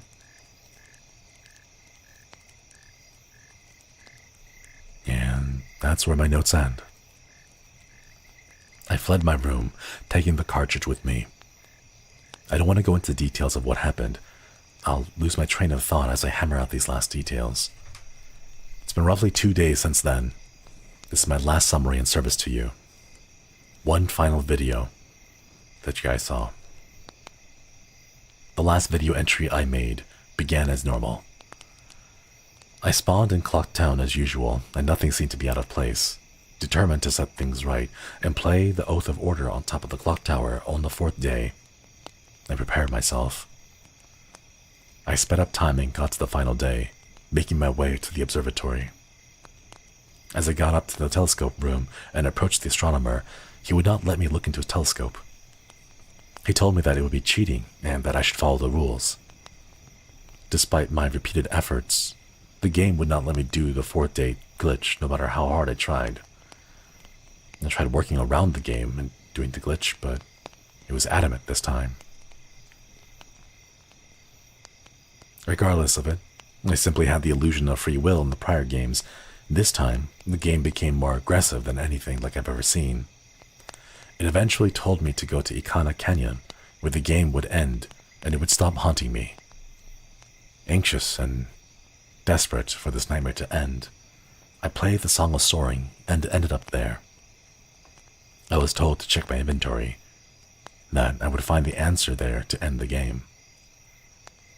I arrived at Ikana Canyon, saved my progress on the owl statue. As I searched through my inventory, I finally noticed what I was missing. A reoccurring song. The Elegy of Emptiness. Obviously, once I traveled there and learned the song, I suppose that was the last thing it needed before Ben decided it had enough fun playing with me. Ben is a manipulator. He tries to fool his victims into security and makes you drop your guard like a Venus flytrap. He ensnares them. I am nothing but a puppet to him. He enjoys seeing what kind of human emotions he can tap into by doing different things. There are still some things about this whole experience I still don't make sense. But then again, I was never good at figuring out these things, and I'm not exactly in the right state of mind to do it. I'm giving you all the pieces of the puzzle for you to analyze and piece together the missing links. As I'm typing these closing thoughts on the library computer on campus, I've emailed myself these notes that I have stored on my infected computer for the last 4 days. I'm then going to combine those copy-paste notes with the closing and openings that I've typed here on the safe computer program into one text document. I'm not taking any chances spreading Ben. I would not wish these horrible torment on anyone, and I made sure that I've had my bases covered. Didn't run into any problems with Ben when I was back on my computer trying to email myself the notes. Went right under his nose. He has no idea what he just let me do. I had no problem opening the text document from my infected computer on my email either. Can't describe to you how it feels to finally be able to get the word out in this post. The nightmare ends here. That said, do not download any of my videos or anything about my videos through a YouTube video, audio ripper, screen grab, or whatever. I don't know how he can spread, but I just know that watching them on YouTube or reading my text won't allow him to spread. Otherwise, he wouldn't have needed my help in the first place. But I strongly recommend you do not take anything you see streaming online into your personal computer. This will be my last posting. I'm putting up on this on the forum here for the world. If you see any further posts from me after today's current date, September 12th, and the current time, 12:08 a.m., discredit them. It has already been proved to me that Ben can access my password account, manipulate my computer, and like I said, I have no idea to what extent he can do this. But I know that it will do anything to break free. He is desperate. to ensure your safety, just forget about me. Please. And obviously this goes without saying, but from here on out, do not download any images I have put up, any files, anything. The 5th day will be my last day. I'm going to burn the cartridge. They come back and destroy my laptop. Again, even though I don't even know you, this is sort of bittersweet for me. That semester I really didn't have any friends, or rather, I stopped paying attention to them. But I suppose that's partially to blame because I am the genius who picked to live in a single. I suppose someone, in a hole of me, saved me before I got too immersed in the game, would have literally saved my life. However, it proved too much for me. I'm just glad it happened to me, and that I could get the warning out so that Ben dies here. Lastly, thank you for taking the time to open this, and open yourselves up to hear my story, despite maybe not believing me. You didn't have to do that, really. You shouldn't have. Your support this entire time has kept me going, and now, I am finally free of this.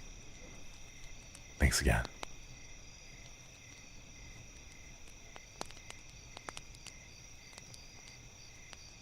Who was his roommate?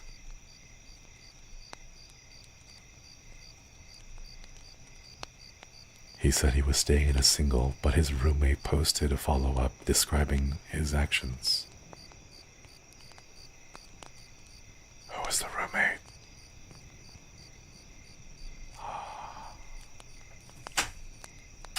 Ooh. The game got too personal for him. Yeah.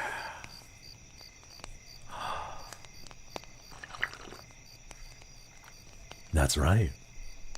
The supposed roommate never mentioned his name. They only used his YouTube account name. The same thing that we know that Ben already has control over. Ooh. Oh, there you go, chat. That was the entirety of the original Ben Drowned copypasta, all 5 parts. That was kind of spooky. Oh my god, they were roommates. Let's go. Is that Pochong and Kuti-chan on your thumbnail? Yeah, it is. Yeah. Well, there you go, chat. If you have not heard of Ben Drowned, this is your first time. Congratulations. Now you know the full story of Ben Drowned, and it wasn't super clear during the reading, but there was a point where you downloaded the text file. Yeah, there is, I'm just reading all this out loud, so it's not like you can see me downloading files, but I believe there are some websites that you can go, not websites, on YouTube. I believe there are some videos that were linked in the original Ben Drowned, which would show you the recorded gameplay footage for each of the days that they had posted on. So if you would like to go check out the YouTube video, I'm sure that you can also go find many video essays written on this topic, because this is a very old, very classic spooky story. It was good, but sometimes a little bit silly when Ben was talking. Yeah, that's true, that's true.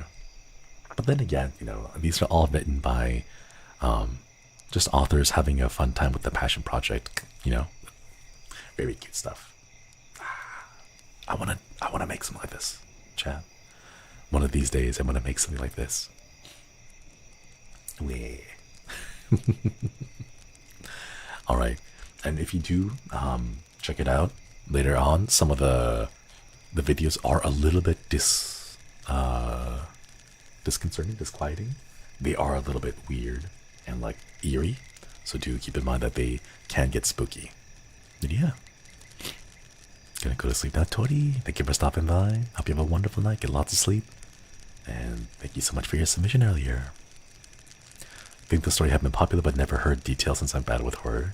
Oh, that's fair, that's fair. But that's what the whole point of this stream is for. We get to read some of the spooky, scary stories without any, like, jump scare. Like, I will be the one that eats the jump scare. Ha ha ha. Yeah. I mean, like, that's basically my entire channel. I play horror games that people are too scared to play because I love to share the stories of the horror. Yeah. Alright. Let us continue. Kept laughing because every time he would mention the Song of Healing played backwards, because it's actually not that scary when you know the Song of Healing is lost with backwards. Is that what it is?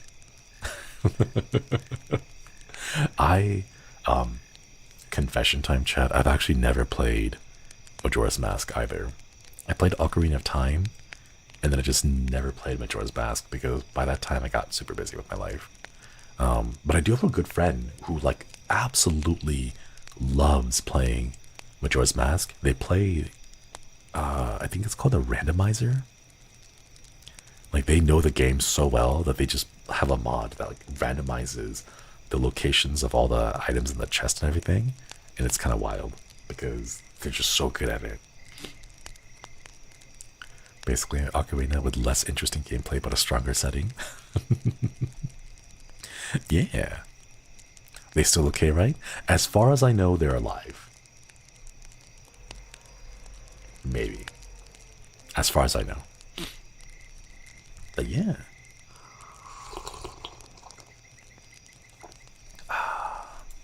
Alright, chat. Let us go and read a few more koipypastas now. We got a big chunky one from a classic. So let's jump back into some of the user submitted ones. Remember my brother and I were addicted to playing Majora's Mask. Good times? Aww. At this barely used total normal Majora's Mask cartridge if you want to play it on stream and upload it to YouTube.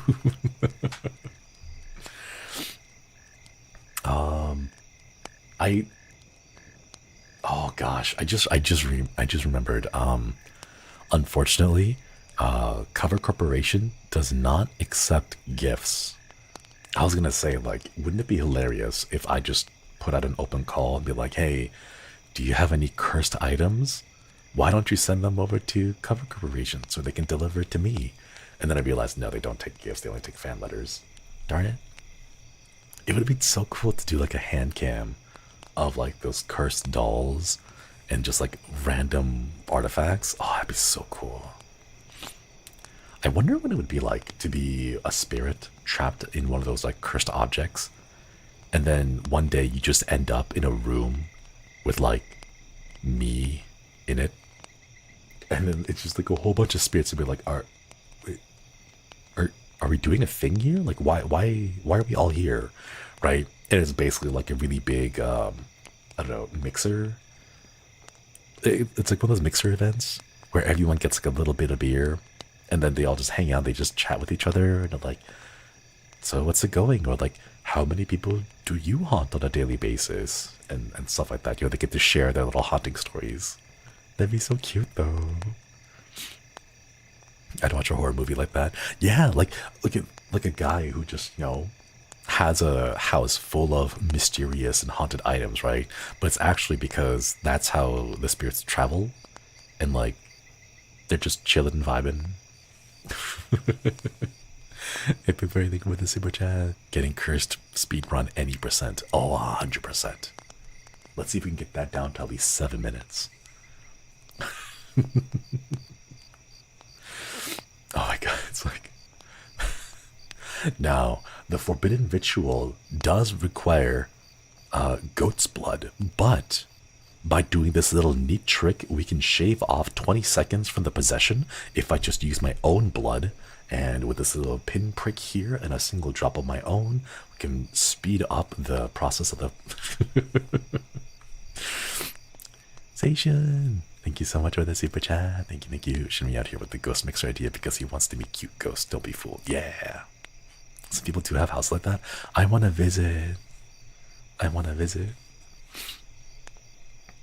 look so fun. They look so cool. I want to know, you know. Alright, chat. Basically, you want to build your own war museum of cursed objects. Oh god, I wish I could. I wish I could. Man, most of it will just be like in the basement or the attic for now. Just reminded me, Altera's cursed idea during the podcast: speedrun on peeling fruits with a single finger. That that seems kind of cool. I want to try, chat. Alright, chat. Let us continue with some more spooky stories, but this time, back to the ones that were submitted by Kois. And then go jump over here. The art meme of the goth girlfriend summoning demons and me whenever doing the hell she wants, but it's Shinry and a ghost. Can we still submit stuff? There's quite a few backlogged. I probably will not get to it tonight. But if you'd like to share for other kois to also read, please feel free to share around. Use the hashtag so other kois can also read. But I don't know if we have all the time to get it because it is already almost 10. It's like 9:30 right now. And Vivian and Amy. Aww. That'd be so cute. That'd be so cute though. Oh my god. Okay. Let us go through a few more that I have collected. I have way too many tabs, chat. Way too many tabs. Alright.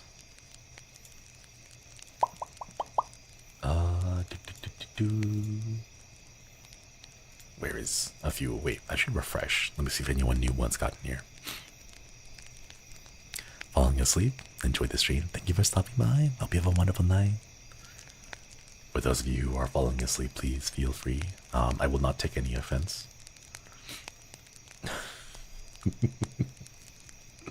I see someone had resubmitted the Who Was Phone creepypasta. I've already read that though. There is a voice tweet on Twitter that you can go check out. So, let us go through a few more. Was it the door hand hook car door? Or something? Alright, where is it? There's a few more. Oh no.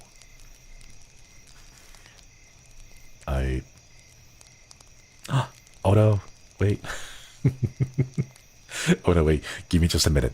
I accidentally moved the tab group with all the tabs on it, and now it's trying to refresh every single one of them in one go, and it's like slowing my PC down a bunch. Uh-oh. Okay. Oh, wait, is it working? Is it working?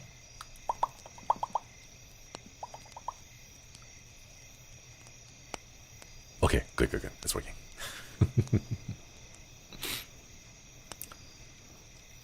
All right, let us go grab. Here we go. This one was submitted by Draken, and it includes a photo, which we'll show you afterwards.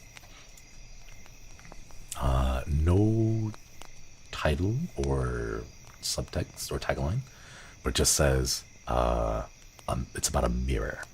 Here we go. Oh no, Ben. Did Ben make his way into my PC too? Here we go. Recently, my grandmother brought home a big mirror that was collecting dust in her boss's garage. It belonged to the owner of the company, her boss's father, who recently passed. The mirror is very old and heavy. It's just sitting in the room waiting to be hung up. We've had creepy occurrences plenty of times before, but ever since that mirror was brought in, it's increased.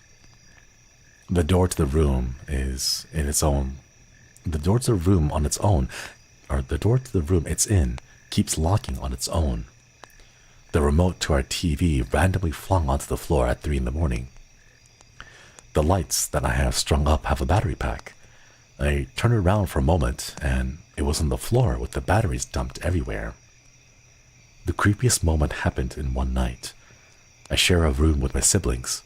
When I walked out into our room, he was panicking and freaking out about a silhouette of a child watching him at the end of his bed. It's a pretty dark corner, so I hoped he was just imagining things and basically played it off. I'm a night owl and end up waking late hours into the night.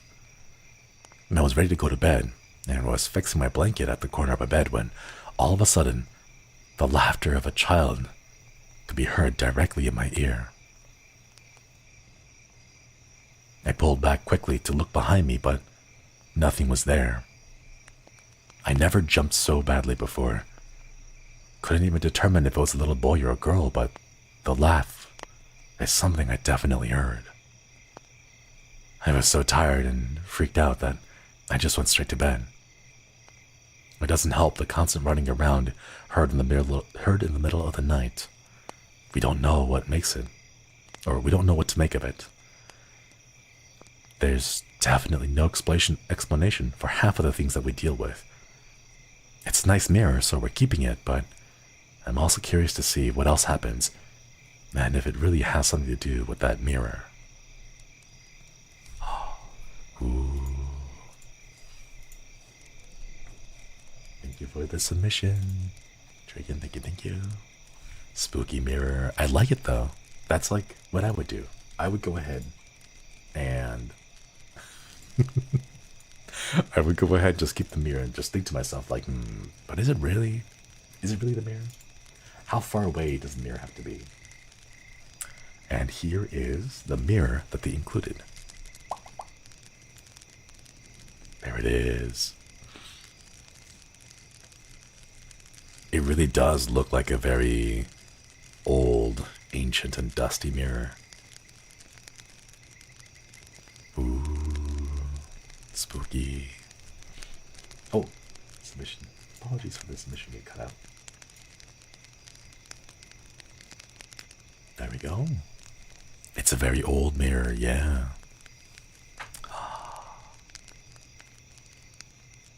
Do you know what I think we should do? This is just what I want to do, right? But for me, I want to go find like an item that's haunted by a poltergeist, okay? I want to get a really big room, like maybe a gym, like a basketball gym, right? I want to get a basketball gym, and in the middle, I'll go and put the haunted item that is supposedly haunted by a poltergeist, right? And then what I'm going to do is I'm going to get a really long tape measure, and then I'm going to draw circles expanding out from the center at like maybe every five feet, or maybe like every like a couple of yards, right? And what I'm going to do is I'm going to go and put various items inside those circles, all at similar distances, because what I want to because I want to see how strong the poltergeist is the further away from the cursed object they get, right? So we're just gonna have the same book, you know, the same book, but like placed at like every 3 feet or so, right? And I just want to see, like, is the poltergeist strong enough to move the book at 3 feet? Is it strong enough to open it at 6 feet, right? Is it strong enough to push the book at 9 feet, right? And then we're gonna come out with a specialized workout program for the poltergeist so that they can get powerful and more strongly interact and move things that are further and further away from it, right? Like they'll push it and be like, oh, come on, that was weak, you got this, one more rep. We need to like increase your poltergeist effective distance, you know, from the cursed object. Like, yeah, I know you can scare things away at 10 feet, but we need you to get to like 20 feet, 30 feet, you know? We need you to spook the neighbor. That's how strong I need you to get, right? And we'll have like a little workout for the poltergeist. We'll start with something small, like pieces of paper and pen and paper, you know, so that it just rolls. Something super simple, right? Like maybe a toilet roll, like a toilet paper roll, you know, little cardboard things, right? And then we'll later move on to like fruits, plates, cups, and then like actual weights, you know. How to train your poltergeist. But I think it'd be really cute, you know. Also, hello Flayon, welcome. Konnichiwa, Maki Runes. We are reading some spooky pastas. some classics and those spooky stories submitted by the Kois. We just got wrapped up reading Ben Drowned, if you are familiar with that classic. So we have moved on from reading that to back over to the Kois. Yeah. Koinichiwa Makirunes.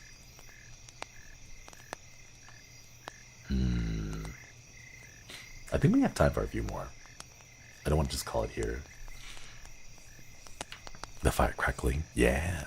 Got a nice little campfire-y ASMR vibes. Let's go.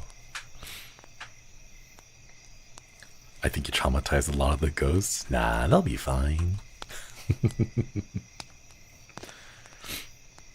Oh yeah, and the new emotes too.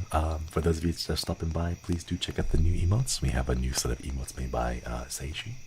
Oh, Shay. Sorry, the double SH is really difficult. But yeah, let's go. Gimster, thank you. Speaking of ghosts, I saw a tweet about a guy in a ghost investigation trying to get the ghost to interact with some rum. The ghost influenced him to drink some. I saw that one. Yeah. Oh no, chat. It's a strange impulse. It's some weird influence. Wait. Oops. Sorry about that. Go. Oh no, chat. I'm being influenced by a ghost. My hand is reaching for the shot glass on its own, and oh no, it's like it's making me open the bottle. Oh no, the bottle's open, chat. Some ghostly influence that's making me open the bottle, and then oh no, it's tipping all on its own. Chat, look at that. Can you hear that? It's tipping, and like the whiskey is coming out. Oh. That is really scary. Oh no, that's like exactly a shot. Oh wow, that's very precise. Ghost, or I wonder if this spirit is a bartender, and oh no, it's making me drink the. Sorry, no, that was just more tea, but.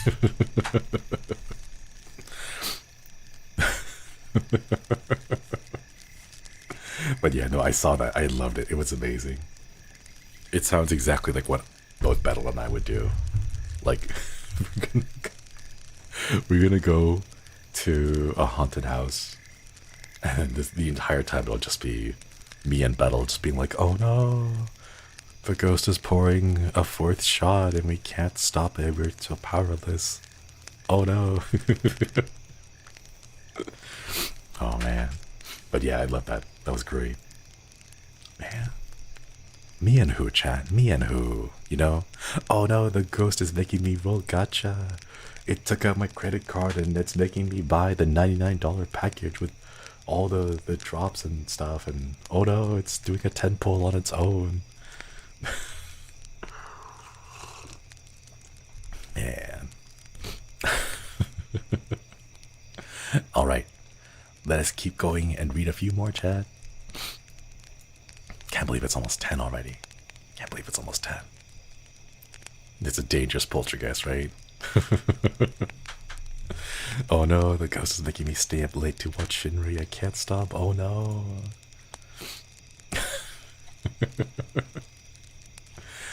Alright, let's see. Are there a few ones? Because I know that there was a few that were submitted after the stream. I want to make sure I can grab a few of those. Ooh.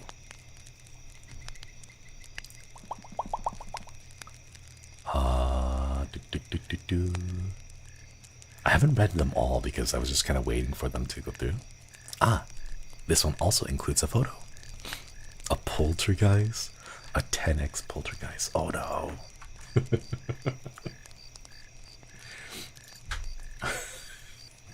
That's actually really cute though. Alright. This story was submitted by Radical Edward. And it also includes a photo that I will share after we finish reading the story. Ooh. Thank you for the super chat. Oh, there's a ghost making me spoil you with this super chat. Oh no. Thank you, Gee. Thank you. Thank you for that orange super chat. Thank you. I Believe the ghost causing angry spirit who could never pull. I mean, like, have you seen some of the rates? Have you seen some of the, like, the 5-star, the 6-star, whatever game, like the pull rates? You know, even the ghost would be like, hey, I haunt things. I might be evil and haunt things, but I'm not that evil, you know? These rates are way too low. Rate up is a lie. It's always a lie, chat. Rate up is always a lie. Alright, this one is by Radical Edward. Thank you so much for your submission. And there's also a photo that we'll take a look afterwards.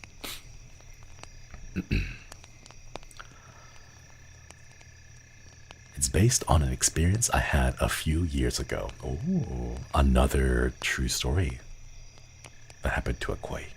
Let's go. Back in 2015, I performed with a community theater group in a small town. The venue we used was a church/school where the pastor let us use the coffee room or chapel of our stage. There was a small balcony that overlooks the chapel that can be accessed from the school upstairs. During the tech rehearsal, a weekend before opening night, we were running our scenes when the director screamed and stumbled when he pointed out a person that was standing on the doorway of the balcony. She was pale and looked like she was wearing a t-shirt and sweatpants. She looked down at us and then straight ahead before turning left and walking into the teen room, which is a recreational room for after school with the Wii comics and couches. We were using that room to store extra props. A few of the tech members went upstairs with the director to check and see who it was, but she was gone. The director then came back downstairs and called the pastor on his phone. The director asked the pastor if anyone else was supposed to be using the building that Saturday, to which the pastor replied that it was just us, and no one else should be in the building. Over the next couple of days, props started to go missing. When the director went upstairs to check the room a few days before opening night, he found the missing props stuffed behind the couch with a newspaper article about a student who had died of respiratory problems in her sleep, that attended the school that we were performing at, and that the anniversary of her death was that past Saturday. Also later, I found out that some of the girls in the cast were actually friends with the girl that we saw. She had passed away maybe a year or two prior, and since then, no one is ever upstairs around that time of year. We were the first group to ever witness her. Since then, she hasn't been seen again, but I still refuse to go upstairs by myself. And attached is an image of what the balcony looks like. Ooh. Would you like to see the image, chat? Let me go ahead and toss it up there too. And this is a little bit big, so I'll just like enlarge it to show everybody. Oh, jump scare. And there's the image. The little room by the balcony that no one is supposed to be in. That would have been kind of creepy. That would have startled me if I saw someone standing over there when they weren't supposed to, just staring down at it. That would have been scary. Ooh. Spooky but sad, yeah. Thank you for sharing the picture. Thank you, thank you. And there's also a little bonus story that falls at the very end. Bonus story. Set in the same school, which the community theater group frequents as a venue, there is another spirit known as the Old Man. No one knows what his name is, but it's tradition to leave at least one empty seat open for him during shows, and also never cover up the stained glass window panels of the room where the stage is located. If either of these conditions are not met, it is almost guaranteed that the show will have technical issues. Personally, I've never seen him, but everyone in the church and the group knows about him. Ooh. That's kind of sweet, though, being able to leave a little seat open for the Old Man ghost to kind of show up. Kurarashi, thank you for the super chat. Scary story, but a month ago, a ghost made me buy Shinry's HOLOSTARS anniversary merch. Oh no, I don't think I'll get the purchase.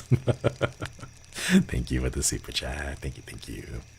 Maybe the ghost also wants it too, but they couldn't order it, so they asked you, or they convinced you, influenced you to go buy it too, so they could also enjoy it. And Moonshell, thank you for the super chat. It's a ghost. Ooh. Thank you for the super chats. If I were to submit something for these stories, how would I tag it? Using the hashtag koipypasta. It's like creepypasta or copypasta, but it's koipypasta.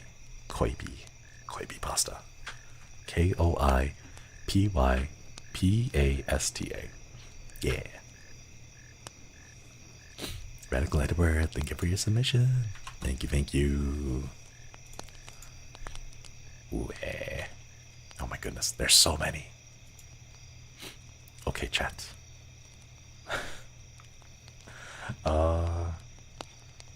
I worry that like as we go on, people will start submitting more, and I think we'll have to schedule these for another time though.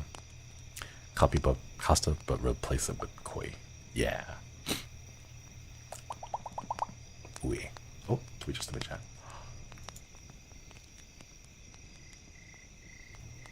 Oui. I had to sneeze it real quick. We can do more all year. Yeah, we can do a few more later on as well. Let's see. I wonder if there's a short one that we can grab real quick. I wonder if we can just grab oh. Oui. Chat, there's so many. I apologize, but I don't think we can get through all of these tonight.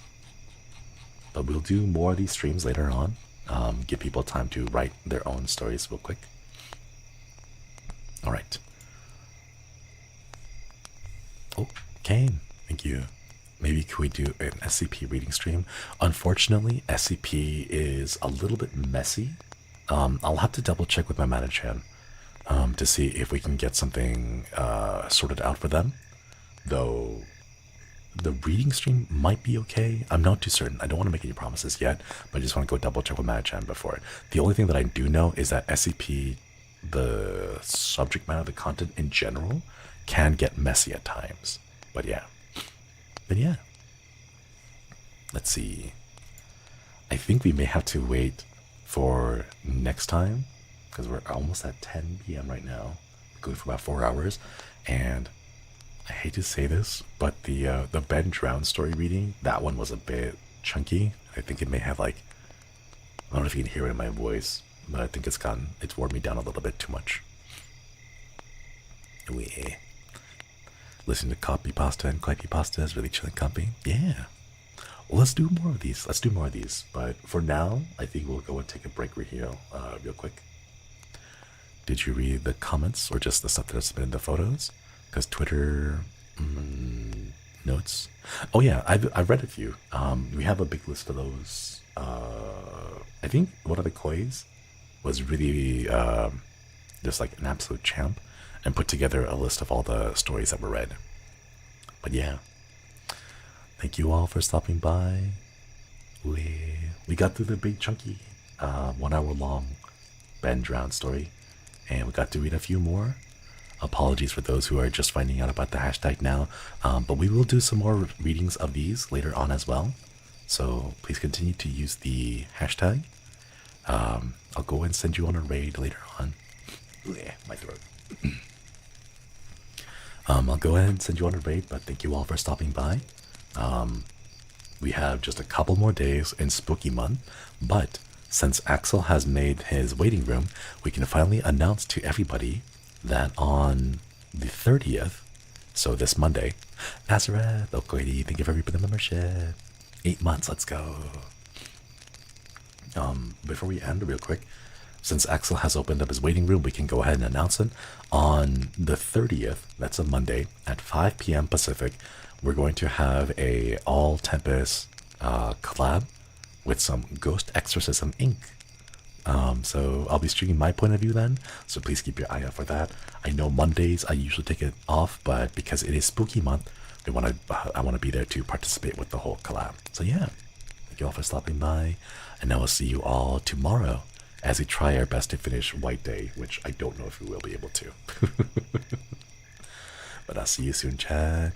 Koyasumi, everybody. Koyasumi.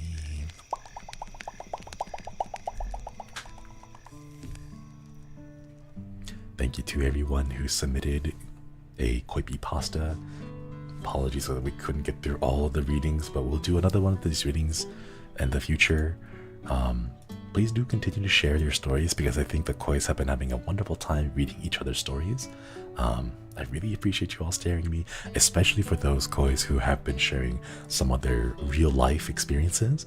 I know some of those can be really spooky, or even thinking about them can resurface some scary moments, but thank you so much for being brave and sharing them for all of us. Ryujin, thank you so much for reaping the membership. Okoiri, okoiri. Thank you. Alright, let me go ahead and send you off on a raid.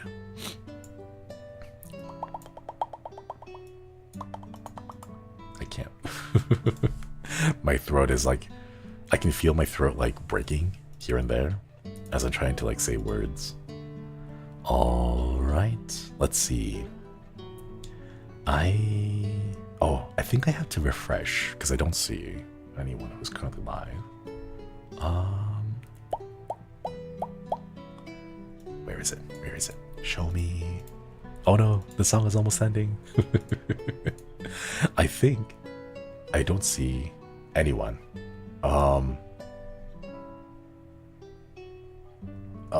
Yeah, I don't see anyone. Oh no, no one's streaming right now, so I guess we'll just go ahead and end it.